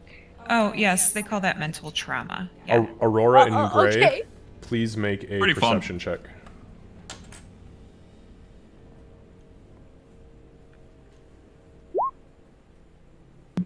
So I wait, am do you very live focused here? on Doc at the moment. Well, I've lived here for like a few weeks, I guess. I'm focused on the child.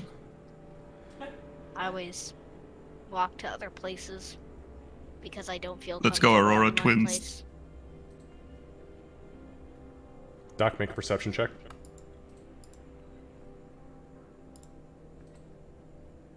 While Doc's dealing with this kid, by the way, I would like to put a hand on her back and throw a heal into her. Okay. So it's that. So as you materialize the spell and the incantation leaves your mouth and the cure wounds kind of takes hold, it actually throws Doc off just enough to actually pay a little bit more attention to her surroundings. Doc, you hear the audible final exhale of something behind you, and it sounded humanoid in nature, and it was gurgly. It was like the final breath. Oh, right, the people who were eaten.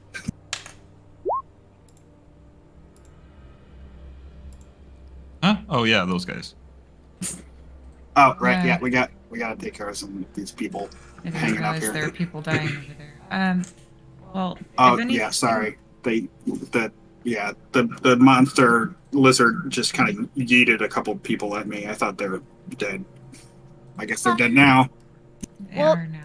True. I mean, I don't think we heard the screams of the very tiny screams of the people that were muffled through the dirt. And they were just like, "What are you doing?" Maybe let's untie people and check on the rest. And go from there. Let's just make sure that we don't have any more unnecessary loss. And True. Yeah, at this point, Nexus, you hear the village's local apothecary or potion maker. It's the old man strapped to this stake over here. You hear him call out to you. Nexus, dear, could you bring your meat cleaver over and cut these binds? I'm losing feeling in my feet. Okay, that's kind of unsettling. Losing feeling in your feet. I mean, I don't like the losing feeling in my feet. I'm going to walk over to this man that I've not actually known. I don't even know. You should try how to Middleton bark. shackles. They work pretty well. He kind of looks up at you and he just goes, "Oh, thank you, sweetheart. I was afraid I was gonna have to get my toes chopped off after all of this." Yay, toe chopping is fun. Okay, No, it's not. No toe chopping, Nexus. No. I know. Okay, anyway, wait. Yeah, you don't have to roll. Okay. Nope, you don't have to roll anything. This guy specifically was very quickly bound to this, so all you do is you take the meat cleaver and you run it down the side of the rope, and it splits the rope, and he kind of shakes it loose, and he kind of stumbles up the pole, and he puts a hand on your shoulder and he says, "You're such a sweet girl. Thank you, and he hands you a small vial with a red liquid in it and a cork that is sealed with black wax. You recognize this as his healing potions. So you, in your inventory, now can add a standard healing potion. Okay. All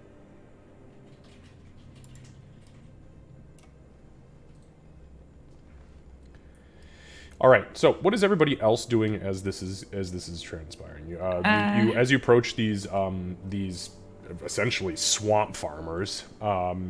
There is a variation here. There's a couple of gnomes tied to this particular spike, as well as 2 humans.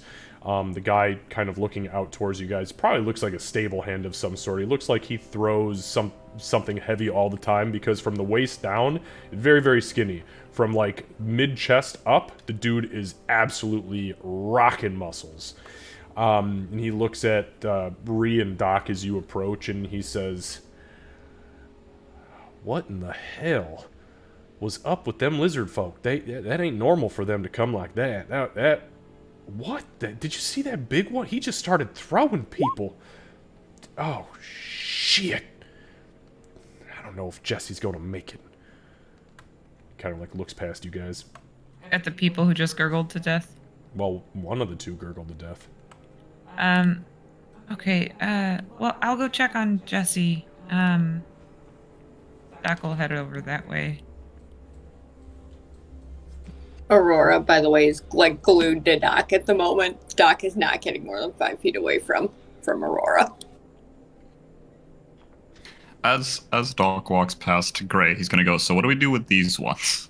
And he's gonna point to like the lizard folk lying unconscious in the water. Say we tie him back up under the pole after we take these people down. Yeah, that's a good idea. I mean, that's a good idea. Maybe if we have some kind of potion, maybe we could try to heal them if they're of their sickness, if it works that way. Also, did the lizard guy like shoot them in a gun, or did he just wind and throw? Oh, the Threw them people, at me. yeah, he was so big, he was carrying them on his shoulders, and he just threw them just with his hands, his big meaty mitts like baseballs. Hey, who does that, right? How rude. Yeah, well, it unfortunately doesn't work that way. They're infected. We'll have to kill them. Aurora is not kind in how she says things. She's a little blunt. Gray kind of nods with, "Yeah, that's probably the best cure." That's Yeah. So probably far the we best have. cure for this. So far we actually haven't found a cure to save these things. Don't kill the lizard people. They are already in enough trauma.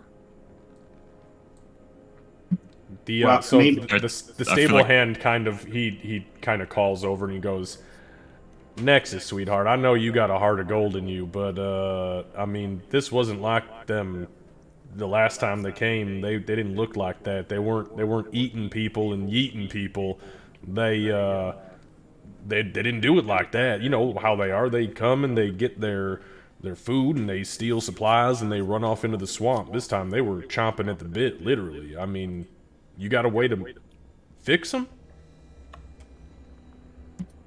Ree's got a haven't big found hammer, anything Aurora's got a bow, and Doc's got whatever Doc has. I have healing, Gray. We No, can, that Yeah. won't work. Doc keeps us alive so we can keep hitting him. But then she dies, What? usually. Okay. Maybe let's just tie them to the pole, like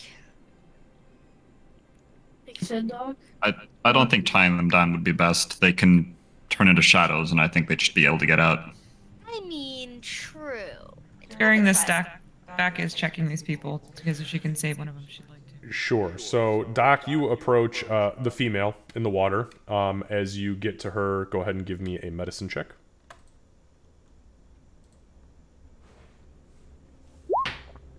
11's not bad. It's very easy to tell where somebody is at, especially between life and death. This female is dead.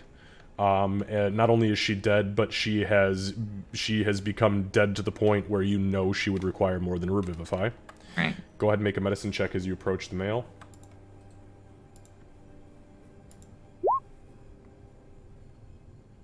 Wow, you are really shitty.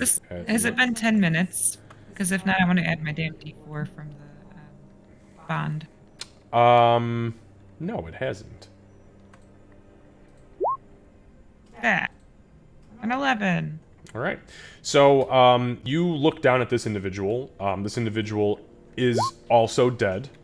However, as you feel around the hotspot pulse areas, there is a level of cold that comes over somebody once a revivify is no longer viable, and this guy is like maybe 30 seconds out from that, from his spirit being too far out of his body for a revivify to work, but he is still within that range. At least you're guessing.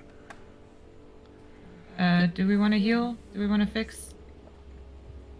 Are you asking that to us? Yeah, she says it really quick, and then... If you can, sure. Okay, she casts Revivify. Okay. I started, as soon as you started talking, I started counting. I know you did. Yep. Did you hear me tapping? Did you No, hear me tapping I the just know you. seconds? Okay. So quickly, Doc, you have a diamond on you? I have, yeah, a lot of diamonds. Okay, just making sure. So go ahead and remove the diamond from your inventory. As you pull the diamond quickly out, you begin to squeeze it, and as you mutter the incantation over this gentleman, you grab onto his chest. Doc, would you like to roll percentiles, or me? Oh, hell no. You roll this person. Nope. Nope. High or low? I can't make that decision because there's an NPC involved. Low. Low? Okay. Yeah. I'm not good at these, Eddie.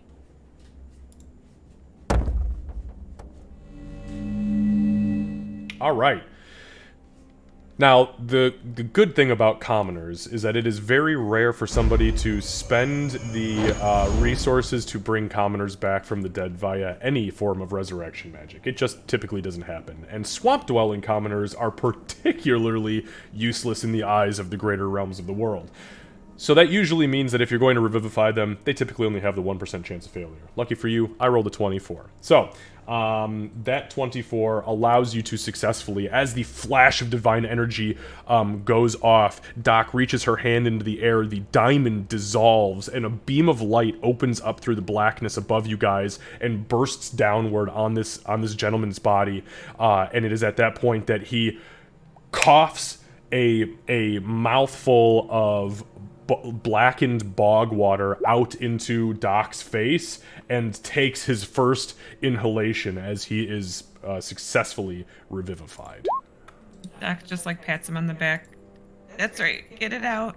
So he sits up and he kind of looks around confused, and he's still holding his chest. He's still scraped up and horribly battered and bruised, and he just goes, "Oh, what in the hell? Did that son of a bitch throw me?" Yeah. From what I understand, yeah. Yeah, he used it as a baseball to try to hit me.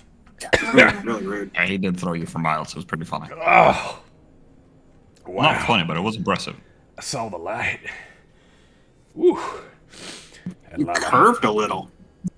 Did I? You curved, yeah. He threw you so hard you curved a little bit in midair. Oh, boy. Doc's just shaking her head. Don't. So at this point, he kind of glances down into the water past Doc, and his face goes absolutely ghostly white. And he begins to, on all fours, scramble towards the body of the girl as he grabs her up and out of the water and kind of sits and begins to rock her as he begins to cry. Oh, Jesse! Oh, Jesse, I'm so sorry. I'm so sorry. I promised your mama I'd take care of you, girl. I'm so sorry. I promised you I'd take care of you. Oh, God. Oh, God. Can you... He grabs... Now he reaches up and he grabs Doc by the leg. Can you fix it, please? Please, God, can you fix it? Can you put the light back in her? Why did you bring me back? You should have brought her back. I'm just old crotchety baseball of a man. You saw me. You bring her back. She's got so much to live for. Her children. Oh, God, the children. Did the children get away? Nexus!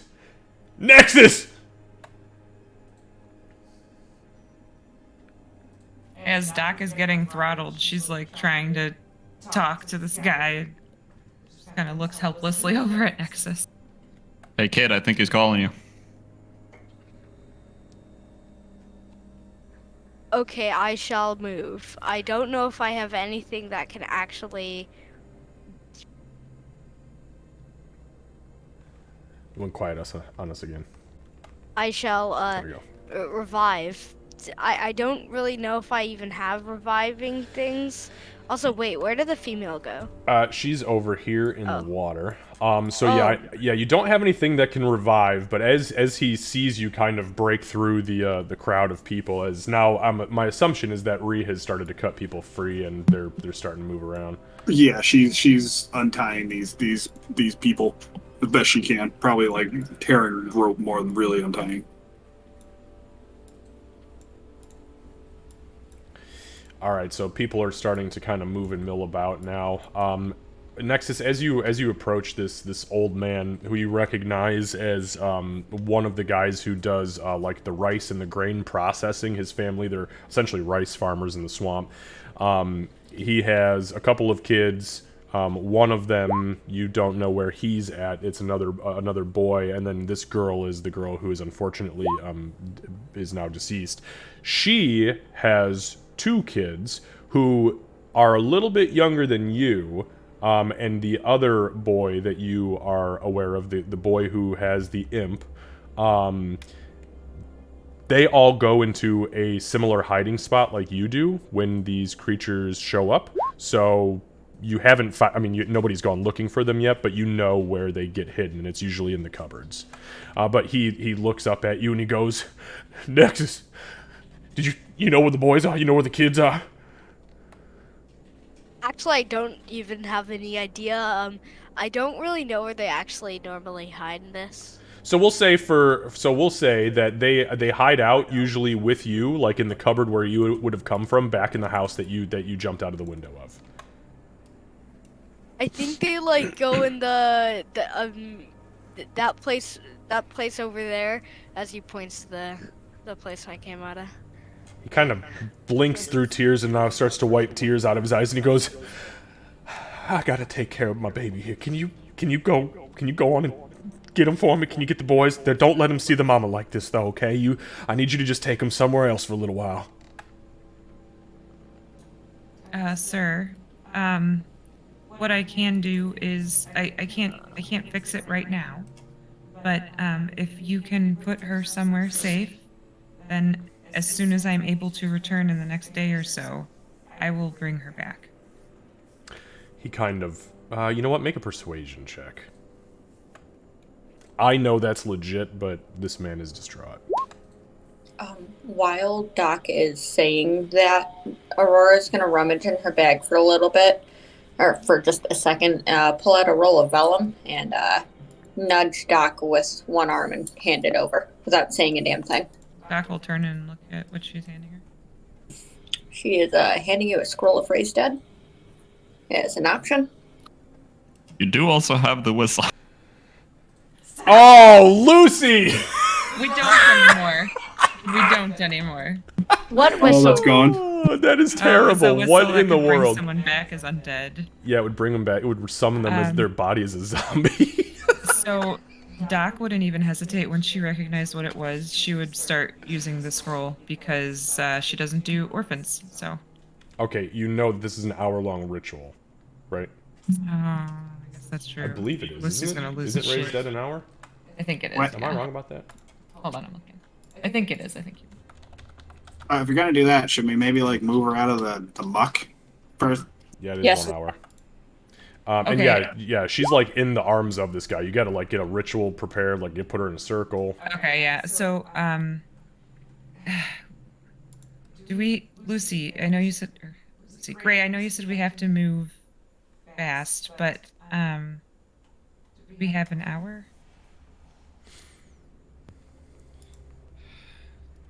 I have no idea. I know that 2 cracks have formed, and if you want a dragon to come down, I feel like this would be the worst place to come down. For you, at least. On a side Okay. note, we can always just give them the stuff needed to go to the priest of Sure. Palor. That's true. Okay. She'll turn back to the guy. So this scroll that she'll like look back at Aurora and then my Aurora handed me is going to be able to assist with this, but you need to take it to your priest friend. Doc, make a religion check. Oh, that's a good one. Okay, well, that is a very good one. Yeah, nat 20, I'll take it. All right, so, Yeah, that's fine. It's just a natural 20, whatever. no big deal, whatever. Pretty good. Natural. I mean, 24. With all the adding stuff. So, Doc, you are 100% confident that the priest that you guys met, based on what he was capable of producing and the things that he had available at his disposal, is nowhere near capable of being able to perform this scroll without the risk of it dissolving in his hands. Okay. A 9th level spellcaster is a very rare thing. Very rare thing. He could try it. He could definitely try it. But there is a distinct... You are 100% confident there is a distinct possibility he does not succeed. Okay. And then you blow the whole chance. Well, with that knowledge, she probably wouldn't bring that up then. She would look at the scroll in her hand and say, if you can put her body somewhere safe, we have something we have to tend to, or none of this will have been worth anything. But I promise you that I will come back, and I will do everything I can to bring her back for her children.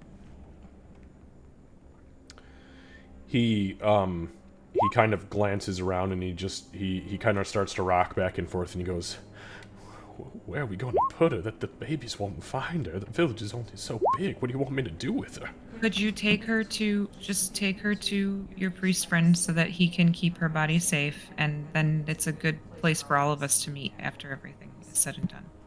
Plus, he's really concerned about you guys anyway, so I mean, it might be good just to, actually have some proof of life of you guys, Yeah, all right.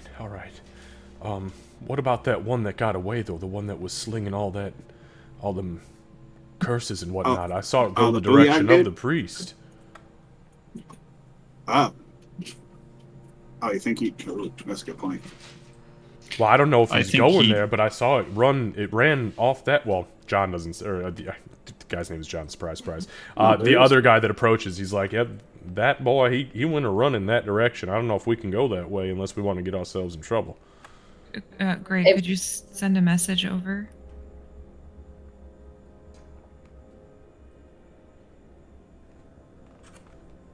Just give him a heads up. Okay, I do still have sending. Just making sure. Fine, I might as well. But I'm only sending one. Okay. And I'll cast sending, 3rd level spell.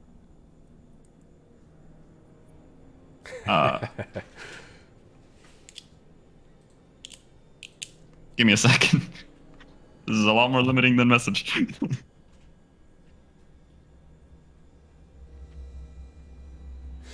Okay, while this is happening, while this is being prepared, Nexus, what are you doing?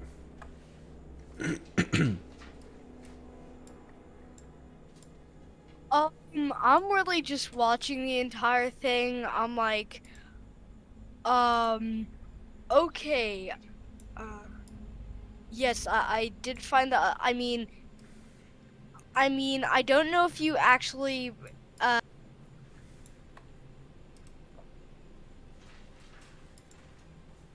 Oh, you cut out. Yeah, I don't think the actual models of the kids are in there, but I don't know if that means. So they are in there. If you are going to go in, though, I'll have you just make a perception check for me if you're going to go in back into the building.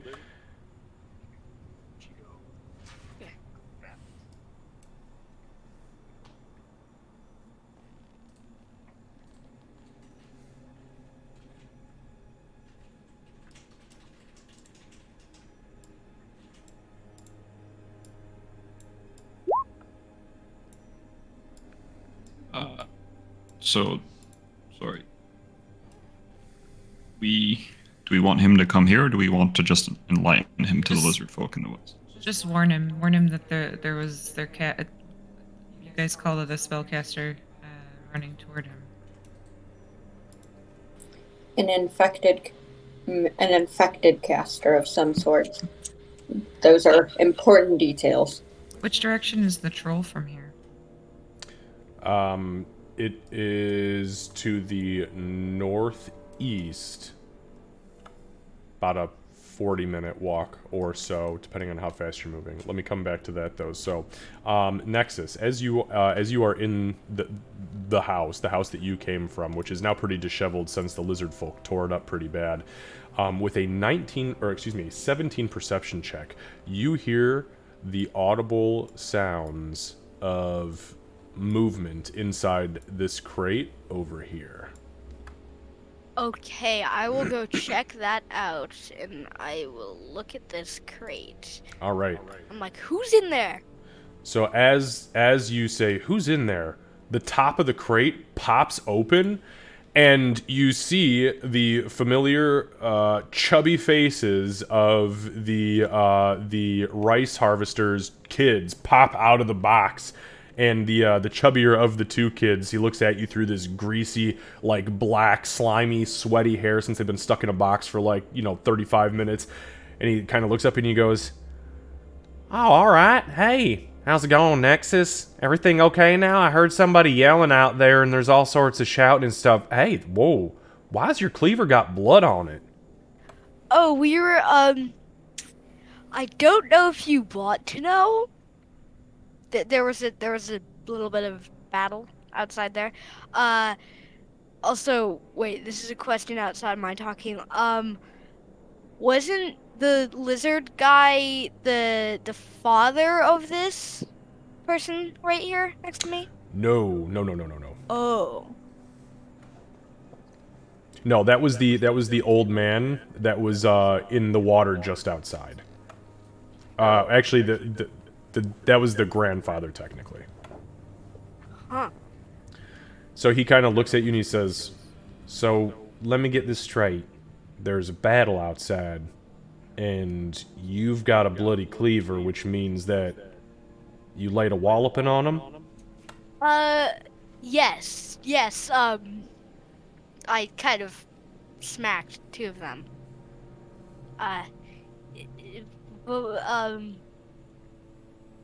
Yes. That's awesome. That's awesome. Oh, that's awesome. Did you hear that, Pip? She smacked two of them. Boy, that's a lot of blood for smacking two of them, though. You give them a what? Wait, what? Lizard folk? Wait. Wasn't, wait, I thought you knew the lizard folk were coming. That's why you hid under this crate, right? Well, yeah, no, I'm asking, though. You got brave and went out to fight lizard folk? Why? I don't know. I just thought it was a good thing. I just wanted to save the village. See, that's why Mama don't let me play with you. She says you're crazy. Oh, God. You won't have to worry about that anymore. Shut your mouth, Gray. Gray. So That was very the two kids start to kind of like climb out of the box, and they're just they're kind of making chit chat with you at this point, Nexus, for the next couple of minutes, we'll say. As that's happening, back to Gray, Ree, Doc, Aurora. How are you guys going about the situation at this point?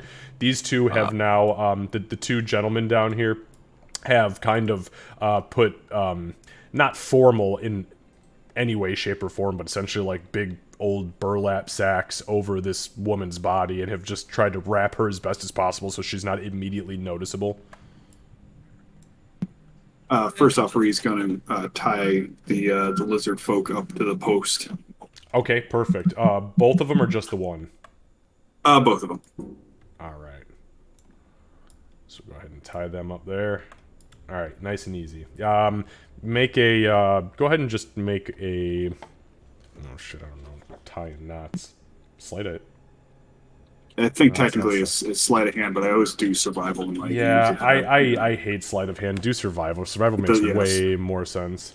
Saying, yeah, I don't. I guess sleight of hand kind of makes sense, but I feel like if you are bound and trying to slip ropes, sleight of hand makes sense. yeah, agreed. Survival. Oh, yeah.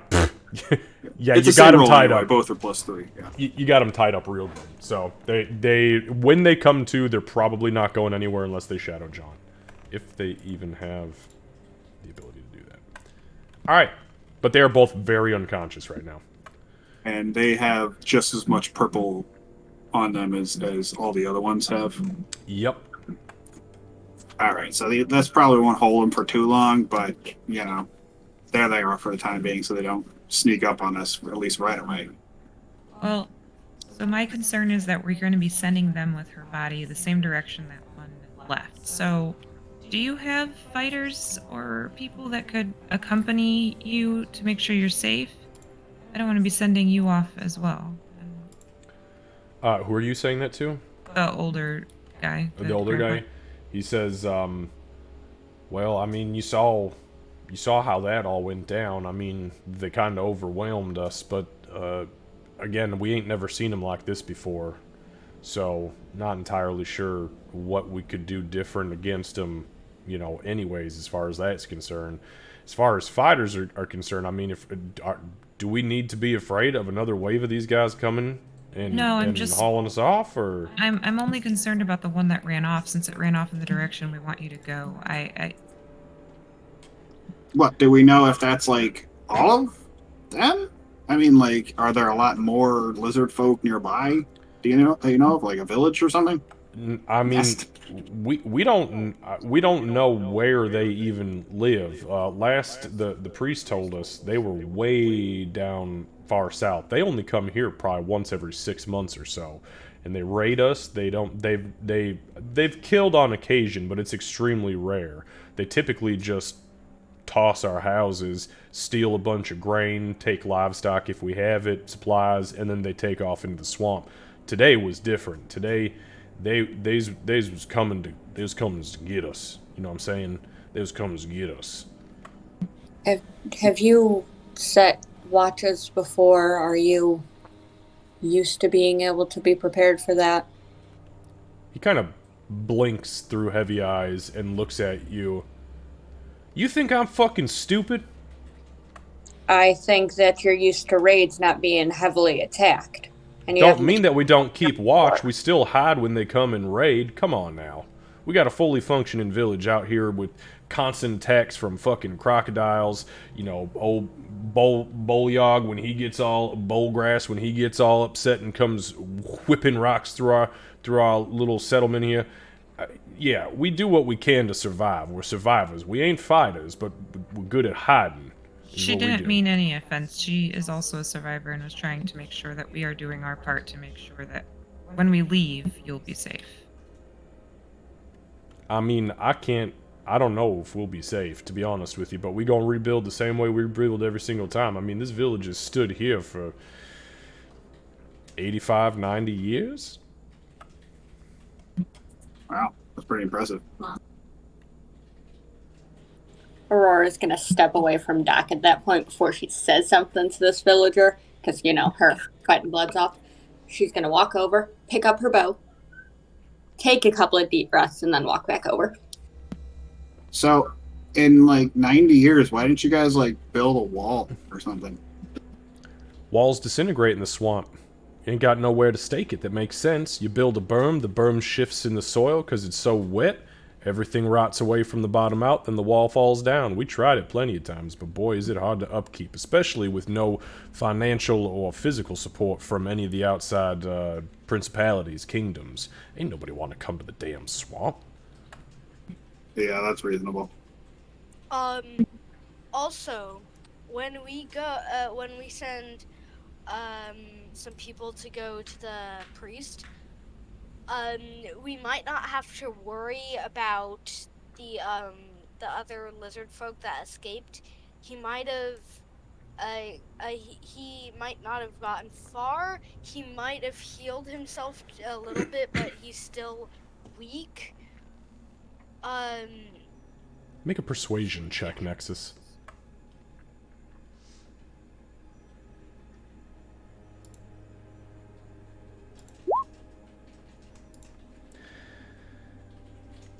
Our natural 20s have worn out. Hey, you got them while they were important. That's good. So he kind of smiles and he goes, "Well, bless your heart. You're right. That lizard folk, I'm sure, got a good walloping, but it's got magic in its veins. We saw that happen. I'm a little bit nervous about what it might be able to spring on us if we're not ready for it. Either way, we'll make sure that we keep people tip-top, on top of their game.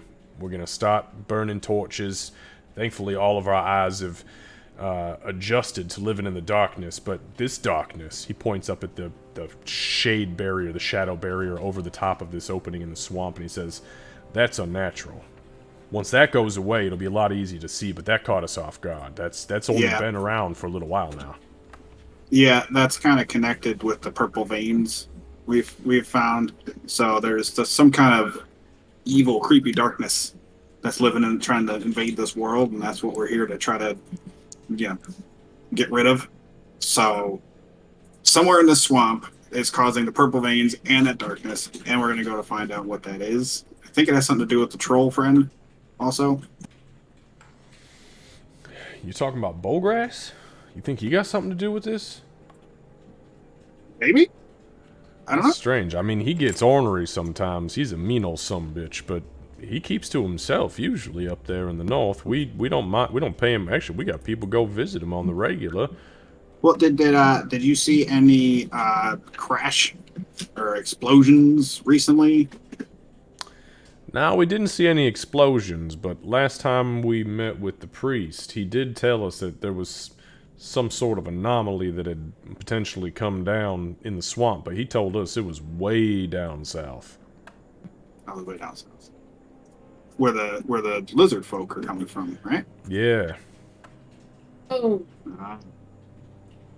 We should try to check that out too, when we have time to do that. You are brave beyond your years, Nexus. At this point, he kind of turns up and he whispers to Doc, "Hang on 1 second, I need to take a look at something."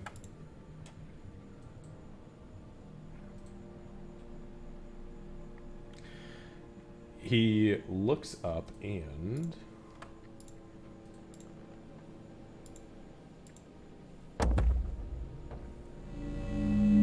Oh, God, he rolled a 2 on his stealth check. Give me a perception check, Nexus.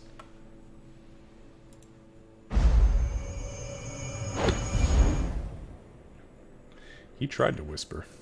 Oh no. His hearing ain't that good these days. That's the problem. That's why. That's why I had to actually roll for it. Oh boy. Nexus, you hear this old man say clear as day in a very unnaturally loud whisper as old Grandpa Herman, he ain't good at hearing no more. He whispers to Doc. He says, "She's just a baby. You can't let her go down there with you. That's crazy. She'll get killed." Can I see if Aurora would have heard that since she's right there? Because she would definitely butt in at that. No, you have a passive perception of 15. You absolutely fucking heard that. In fact, Gray heard that, and Ree with the 12 also heard that. Okay. Actually, it's 13. Oh, is it 13 now? Sorry, I haven't updated this sheet in a while. In that case, Aurora would interject and say, just because she's young doesn't mean that she can't hold her own. She covered this village better than most fighters that I've seen who have trained all their lives. You shouldn't discount that. Listen, miss.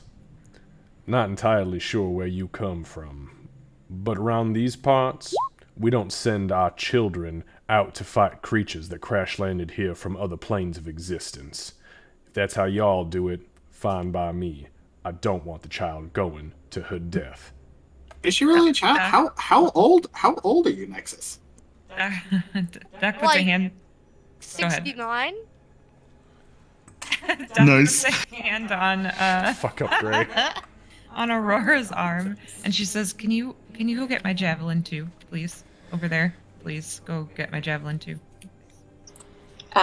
Aurora pauses, gives Doc a very calculating look for a moment. Then that look changes to the fine, kind of resigned look, and she just goes and leaves without another word and goes to find said javelin and not go back by them. So at this point, so Nexus says, like 69, and the old man goes, "Sweetheart, you're 68. But, that don't mean nothing," and he puts his hands out to everybody. "She's a baby. Her people live 1,200 years on average. 68. She's a fledgling. She could barely fly." Well, she did handle herself very well out here. Maybe she can help guide you to the priest to make sure that we can bring this woman back, and we can go check out the rubble, and hopefully we all meet back up. She is probably the best chance you have if the spellcasting wizard pops up. I mean, yeah, I saw firsthand, man. She knocked those 2 lizard men upside the head and sent one flopping into the muck, man. That was pretty early. That would probably be better if she learned to use the pointy or sharp end. Oh, at this point, both the men kind of chuckle, and they say, "Nah, she don't fight like that. She ain't fighting to kill. If she's trying to make us something like a hamburger, she'll chop the meat up real good. But when it comes to defense, she don't believe in killing. Something about the way her people behave. Ain't that right, dear?"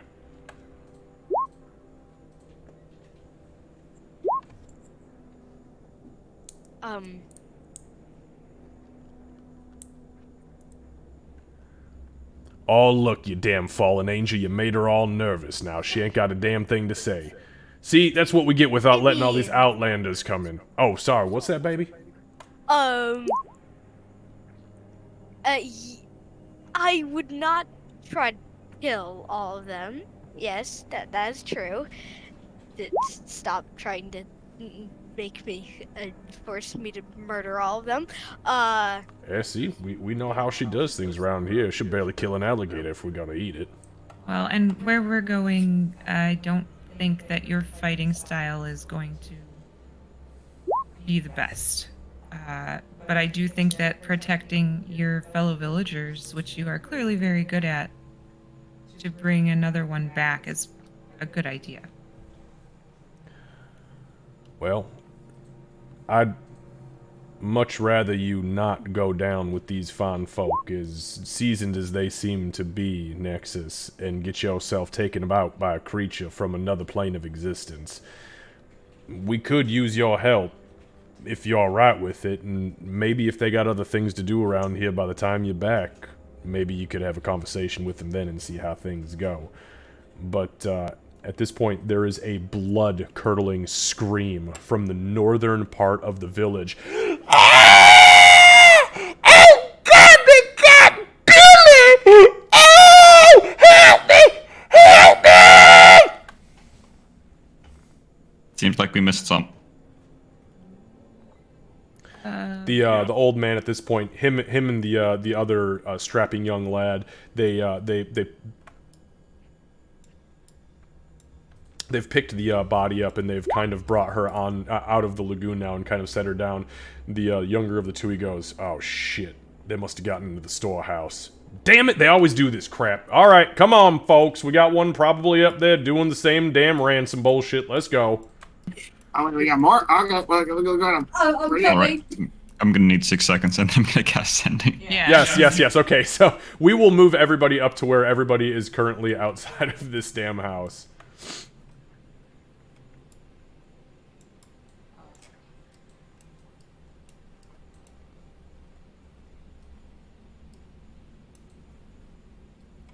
So, give me just one moment. Which way did people move, says the still majorly blind halfling? I know I have light, but... Northeast. Yeah, hold on one second. They've actually started lighting torches. Well, for Eddie's description's sake, Aurora, my little dragon-scaled halfling, has a necklace that seems to glow with, like, torchlight. That's a little key hanging on a on a chain.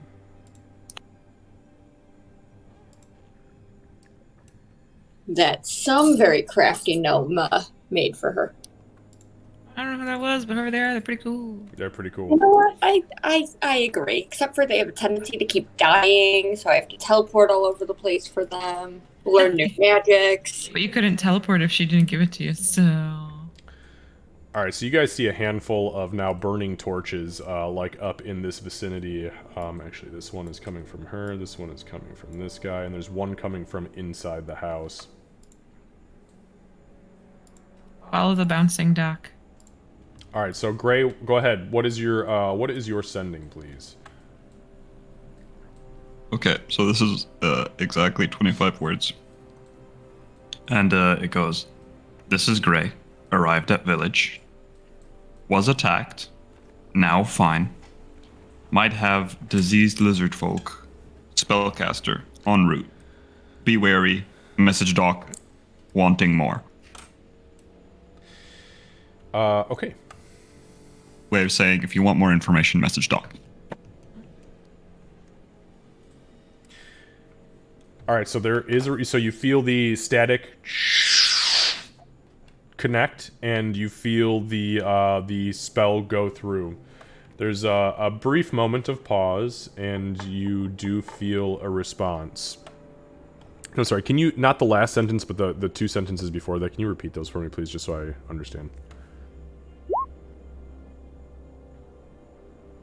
Arrived at village, was attacked, now fine. Might have diseased lizard folk. Spellcaster, en route.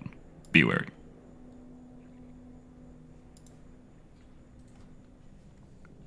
Alright, so... I'm pretty sure we did tell them about the disease of, like, the lizard folk, the purple veins. Not the lizard folk, but the purple veins.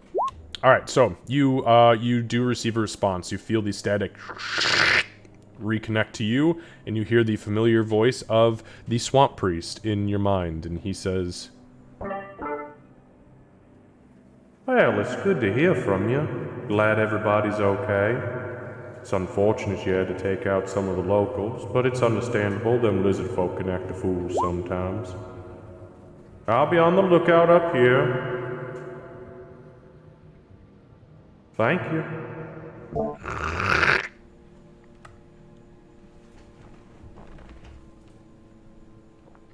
Alright, and then I guess Gray's gonna move along. Alright, so, for those of you who have reached where you are, the lights brimming in and out, what you see as you get up here is a small crowd of people, two of which are holding torches, and a couple of them are holding, one has got a pitchfork, and the other one has got a pretty dull and beat-up short sword. And they're all kind of standing around this door. This front door over here is wide open. The two windows on these sides, are closed. And the door on this left-hand side is also closed. But what you can see through the door and through some of the windows is very clearly a lizardfolk, a fully grown lizardfolk, holding a man, another elderly man, long gray beard, looks probably like he's half elven. He's got very slightly almond eyes, and his ears perk up just a little tiny bit, though in his age they have started to kind of droop forward a little bit awkwardly, like the weight of the ears have just started to bend them forward. And the lizard folk has got this man in a chokehold and has a dagger to his throat. And it keeps barking and shouting something out, but it is not making any sense.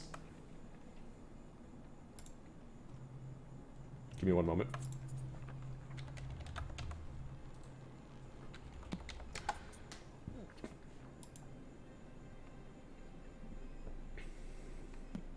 Is it speaking Draconic? Yep, give me just one sec here. That's what I was checking to make sure that they didn't have their own actual sub-language. Nope, it is Draconic. They do not. It is Draconic. I can confirm. It is very, well, you don't always know that in my world. So, it is speaking a very primordial form of Draconic, meaning it is very, like, very early tier Draconic. It's not anything elaborate. It's not like the high tongues of the dragons. It's very primitive in nature. But what you kind of get out of, for those of you who do speak Draconic, which is, I believe, only Nexus.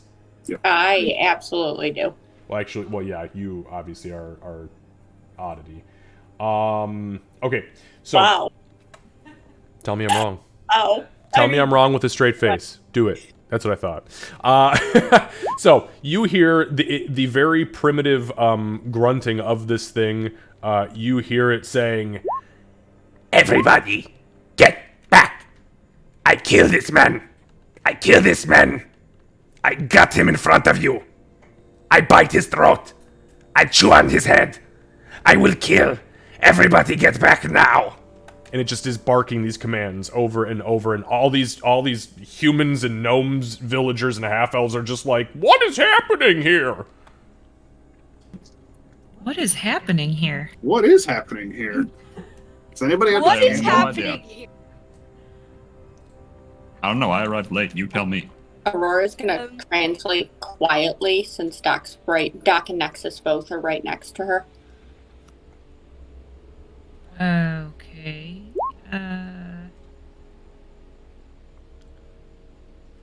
Do we communicate with it and try to get it to let him go? Find out what it wants? We can do that, or I can just kill him. If you do, not that I doubt you in any way, but if it is more resilient than we think, it'll have a chance to kill him. Okay, then you heal him. Um, And there's still one less to plague this village. I see no problem with her words. It's pretty accurate. I'm going to try to talk with the lizard burn over there, if I can do that. Lizard Yeah, folk. absolutely, sure. What? Yeah, you speak Draconic, so what do you say to it? Make sure you push it. There you go. I like the animation though. And I'm like, bro, stop trying to kill that man. I don't really know what's a good bribe to make lizard folk stop doing stuff. I'm just gonna say, you stop now. Okay, make a persuasion check. Let's see how this goes. We shall smack.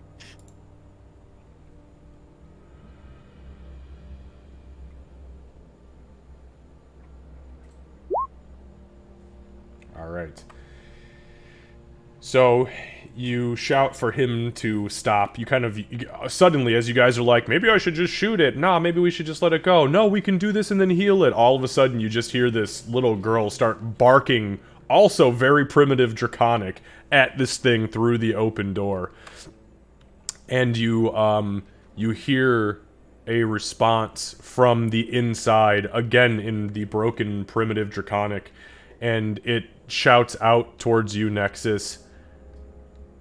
You speak my tongue. Who's there? Who is it?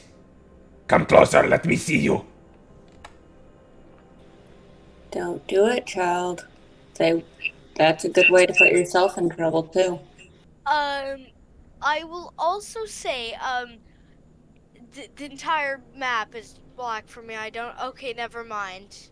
I think I might have. It's a lighting thing. If you're around the side of a building from it, you're not gonna be able to see very well. It's the way the torch light's falling and like the doors and windows and stuff. Yeah, he just zoomed off to the other side of the map. Oh, somehow. yeah, that'll do it. I shall move towards this guy and say, "Yo, bro, you stop it right now." Oh, are you going into the house? Okay, so as you step through the open door, I need you to make one more persuasion check for me.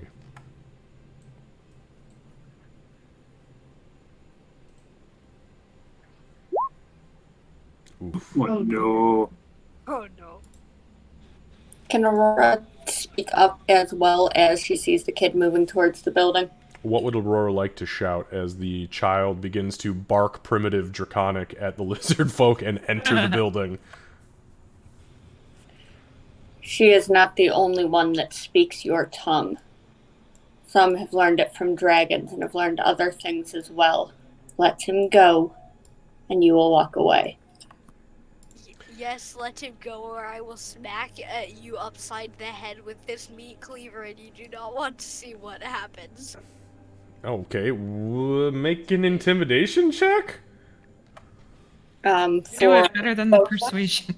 or No, just for the meat cleaver comment, because there's actually a meat cleaver in the room right now.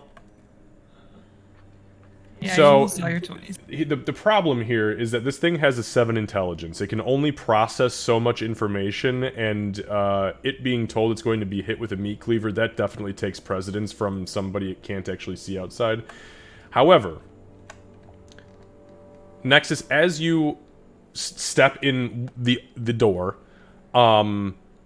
the lizard folk drags this old man to the far side of the building, and with its elbow smashes the window out of the side of the building. He presses the dagger very close to his throat, and he looks down at you when you walk in, and he looks at the meat cleaver, and he looks down at this guy, and he's gonna say to you, he says,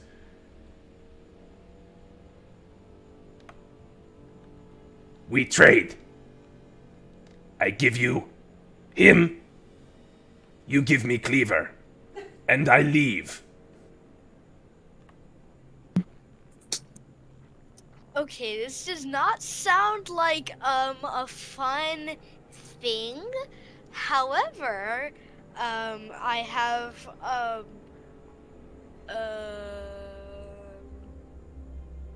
another trade. Give me that guy over there, and you take another weapon from that little shop over there that I also have. I think that's how it works.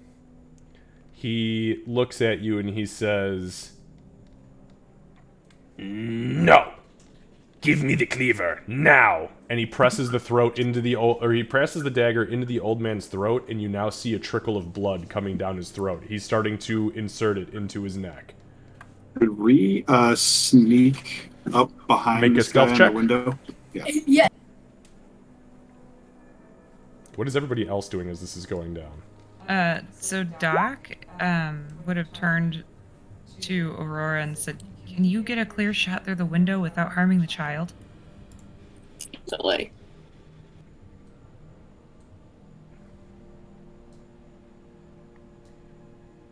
Okay, give me 1 second. I'm going to let everybody kind of move here. I know we're not technically in a combat order here or anything like that, so... Alright, hold on, Ree. You do not make it to that point.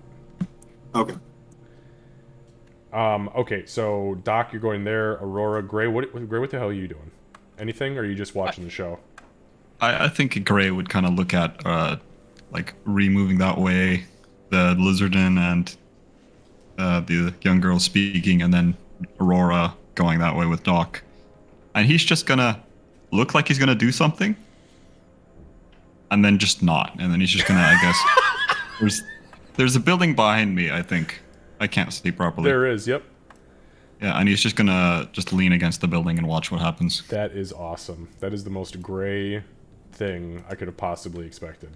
So, Ree, you make it to about here, successfully sneaking, and that is when you hear the soft, squishy, muddy terrain underneath you make an audible popping sound as your foot kind of depresses into the mud. This creature suddenly looks back over its shoulder and down, and it then moves away from the window and takes the old man and backs itself into the far corner. So does not look like it has an escape route at this point, but it is definitely backed dangerously into this corner. See the swamp. That was barely a success, by the way. Barely. On my end. Okay, so Doc and Aurora, you two have moved around to the left-hand side. What are you doing? At this point, there is essentially a standoff happening inside this building. The creature moved away from the window and pulled this old man into the back of the corner, and he is standing there, and the blade is now about a quarter inch in this man's neck, and it is continuing to push, and the man starts to cry out. We need to do something. We need to do something. Aurora's going to this door about here is open, correct? Sure is. Okay. Yeah, if you can see in it, it's open. If it's closed, it will shut off all of your light capability. Right. Aurora is going to go into that hyper-focused spot. She's going to mark the Lizardfolk as her prey, and she's going to knock an arrow and aim. Okay. And yes, I'm aware that if I can see it, it can see me. But she's going to speak. Let him go, and you can walk away. In Draconic. Make a persuasion check. It is meant to be a threat.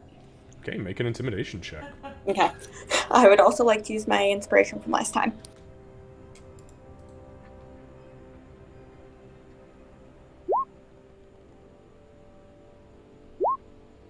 Ooh.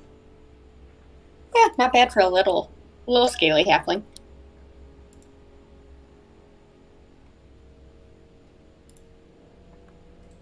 Okay.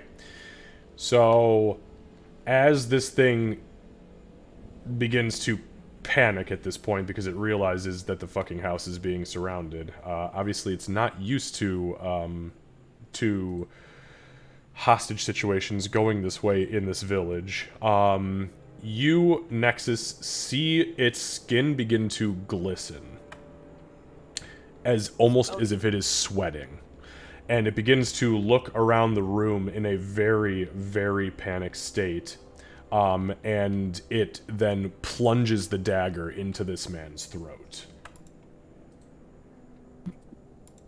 Seeing that, Ree will jump through the window then. Okay. And I'm gonna attack too. Okay, I will fire. Okay, give me 1 second. Give me 1 second. I knew, Aurora, I knew you were firing, so give me just 1 minute to take a look at this real quickly.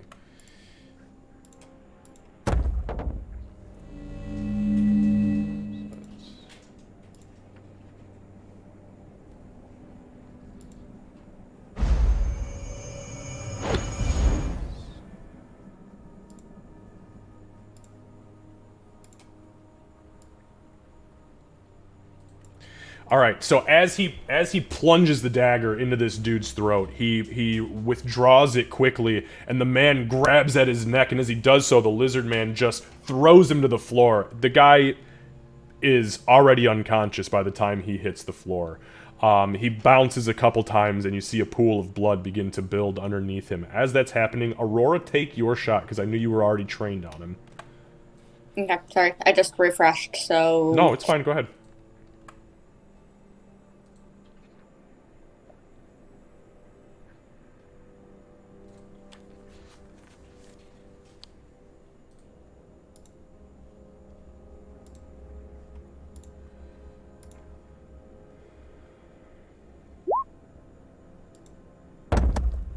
Do you want me to do 2 for the 2 attacks per 1 attack action? The extra attack? If you're shooting a second arrow. Wait, yep.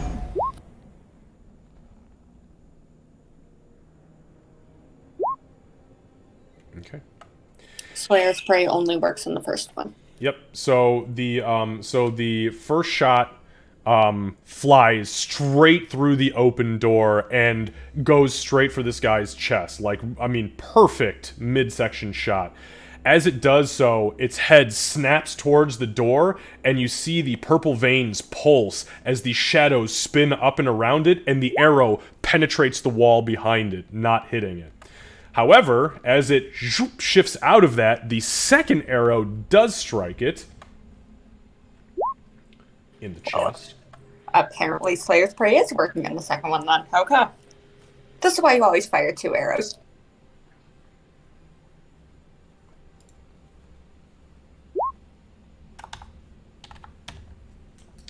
And it hits this thing square in the chest. And as it does so, it kind of like stumbles backwards into the crates as the fletching disappears it goes straight through this guy. And there's now a large hole in its chest that is bleeding this black and purpley ichor. At that same moment, Ree leaps through the the broken window. And inside, Ree, what do you do once you are in? Ree is going to.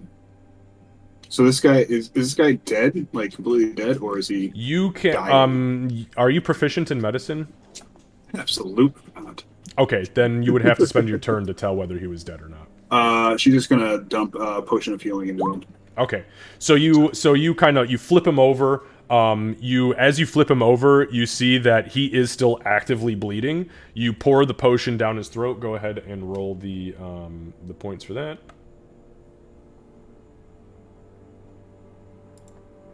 9 heals.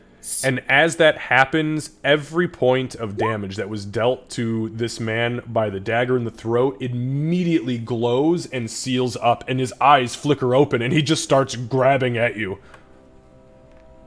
He's very alive now. Am I able to kind of like basically sit on him, or like do I need to get out of his space? So you don't need to get out of his space. You can occupy it because he's one size larger than you, but it's not. You're not like effectively sitting on him, and if you swing, it might not be advantageous. But you are at least over him, so you are. You look like the easy target. Exactly. I just want if this thing's gonna lash back at anybody, hopefully it's gonna be me. And yep. Yeah, bonus action rage. Okay, so Ree begins to scream. All right, as that is happening, Nexus, what are you doing? You see this all transpire in front of you. I'm like, oh no. I shall run towards this guy and proceed to scream in his ear, if he can even hear me. So you're just gonna like shout at him? You're gonna start screaming at him? What are you gonna try to scream at him? And are you speaking his language? Yes, I am. I am saying some very rude words, a lot of swear words at him. I dig it. Those As are my in, kind of words. You. Yeah. All right. Yes, I absolutely am. So as you do that, why don't you go ahead and oh god, that is a scary scene, isn't it? Why don't you go ahead and just make an intimidation check for me? Wait, isn't he already dead? No, he's still. Oh no, he's alive. He's very alive. Wow, I thought the arrow went right through his. Yeah, he's It just did, angrier than before. and that is just how strong he is. Yep, 13. All right, let me just roll this real Don't quick. forget, my first arrow missed because of his shadow magic. So That is true. and he only took one to the chest. And for the first time that you guys have been throwing persuasion and intimidations at it, he failed by 2 points.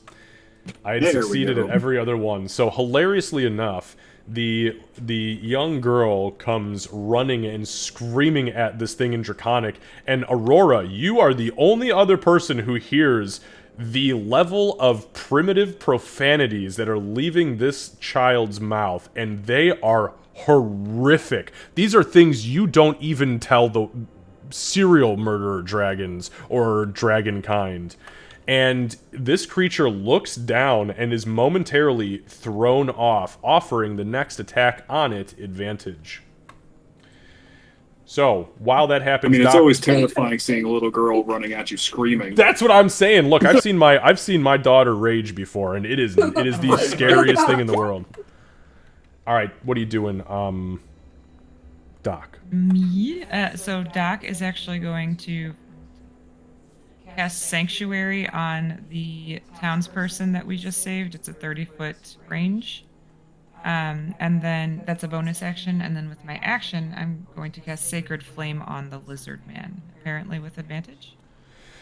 No, because I have to make a saving throw. You don't make an attack roll with Sacred Flame. Yes, you're right about that. Okay. So you mutter your incantation. Go ahead and take off your spell slot for me, please. Yep. And as you do so, a barrier underneath you, Ree, you feel this hum of energy, and you look down and you see a sanctuary over this man. And it's about that time that you see a streak of holy fire come down from the ceiling. what is it? Dex, we said. Oh, Yeah, Dex 14. Yeah, I rolled a 13. So go ahead and give me some damage. Level 4s, so 10 points of radiant damage. And it is as the holy fire strikes this creature, it immediately sizzles down the side of his face, streaks down his chest into the arrow wound, and begins to burn an active hole to up to the size of a bowling ball. By the time the flame has finished burning, it cries out and then just flops backwards, dead over the crates in the room. The old man is now unscathed and held safely in a sanctuary. Oh, that was a wasted rage. Sorry. Yeah, he wasn't anybody special. I just imagine like, oh, Oh, white you bunny. guys suck, man. I can only get that man so many times a day. All right. Just keep smacking her. Just smack her. Yeah. So, okay, I don't remember. Did that lizardman, did it have the purple veins as well? It did. They all did. Yep. They did, okay. Just... he did that shadowy buju. Oh, that's true, he did. All right. So as that happens, the old man kind of stands up from under Ree, and he kind of through the sanctuary, which is very kind of bubbly sounding. He's, oh, thank you. This is what in the Can you turn that? Can you turn that off, Doc? That's really hard to understand what he's saying. Oh, yeah, sure. So, it's not concentration. It's not you can't shut it off. concentration, yeah. Yeah, so she can't turn it off. He kind of looks back out the door. Well, thank you so much. It only lasts a minute. I thought I was done for. Oh yeah, no, you were totally done for. That dagger. Woo! You were dead before you hit the ground. I mean, most people don't live when a dagger is put through their throat and comes out the other end. Usually that punctures some of the vital organs that go up to the head to make them actually live. So, you hear... You'd be surprised how many things we've lived through, kid. So the old man, he kind of puts his hand out and kind of rests it on Nexus, and he says, I think we need to get you to the swamp priest for prayers. I heard what you said to that creature, Nexus. Those that's so much words were reserved for the unholiest of the unholy. Yeah, that was. What did I she don't say? even say those words. Wow. I mean, yeah, I might have said a few swear words. It's A just few? like, I mean, just like about 40. It's no big deal. Nexus, that was terrible. You don't even know that thing's mother.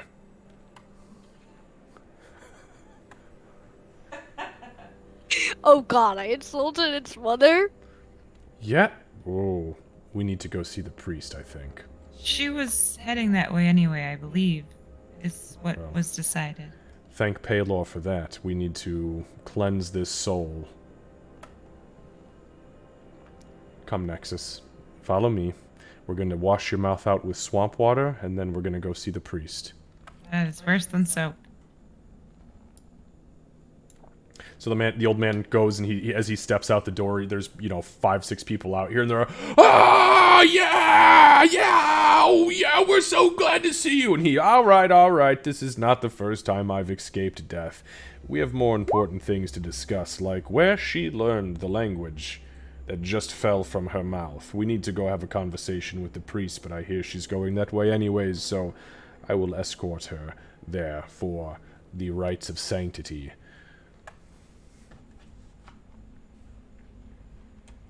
Okay.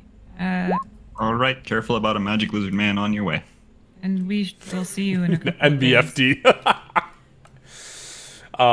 So at this point, Nexus, the old alchemist, leads you back towards what essentially is your guys' like easy travel path, the one that Ree had accidentally found on the way here, along with the other older farmer and the younger farmer, and then the body of the woman. And they pack a few things, get some rations together, and the four of you, five of you with the corpse, I guess, begin to make way down the path towards the direction of the priest. And for tonight's session, that is where we will end it. We will pick back up next week at a same day, but at about 2:30 p.m. instead of 1. And we will just decide what it is exactly you guys want to do from here. By the way, these lines, just so you guys know, these like little zigzag lines, if you see those on a house, it's because the house was smashed open by one of those large lizard folk. It has been clearly, the whole walls, those 10-foot wall sections have been completely cleared out. So The Kool-Aid Man did. essentially, yeah, they said, "Oh yeah." All right, guys. So that's where we'll go ahead. Fix my wall. Yes. You know, I didn't know. I wonder what lizard folk juice tastes like. That is disgusting. Yeah, Especially not just- these lizard folks. They've got dirty blood. They've got that weird like black and purple glowing blood. I don't know. You know what? Hawaiian blood. Maybe you should drink that. Maybe you should have a taste and tell us. Don't do no, it. don't do it. Please Don't do it. don't. It's a trap. Yeah. If I know anything in Dungeons and Dragons, that's probably poison. Pretty damn Oh, close. it's way worse than poison. Don't worry.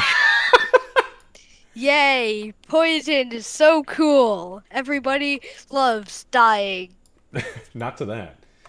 All right. So, okay, guys, does anybody have any questions, comments, or clarifications before we end tonight's session? No, I'm sure Kat has concerns. She had something she had to go deal with. Oh, okay. Hopefully she's She all right. popped out right at 10. Yeah, no, Ah. she's okay. Gotcha. Okay. All right, well, we'll go ahead and end here, and I just wanted to say thank you, Eddie, for joining us. I hope that you had an enjoyable first Dungeons & Dragons session. Yes. I mean, Excellent.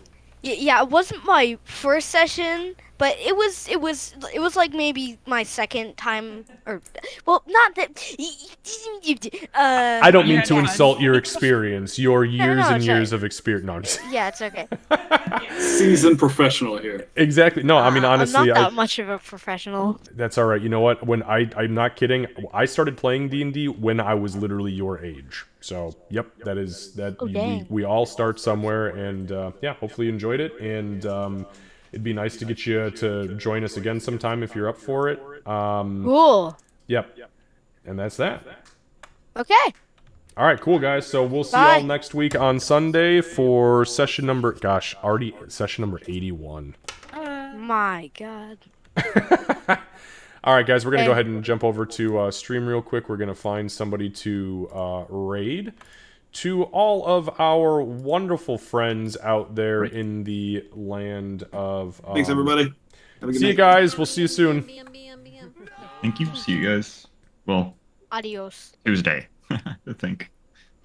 Candace is actually Yeah, out of no. town this week. She's going to be in Oh, right. Yeah, Pittsburgh yeah, you could- training, yes. so she will not be doing Crochet and Chill, but maybe I will stream that night just to kind of fill the void. Oh, that would be That amazing. would be, We'll that would see. be great. Yeah. All right. Thank you. Hope All right. you guys have a good night. You too. See you soon. Yeah. All right, friends. We are going to raid. I believe we've got Chaos Queen on tonight, so we're going to send Chaos Queen some love. She's playing some Dead by Daylight, and you guys know...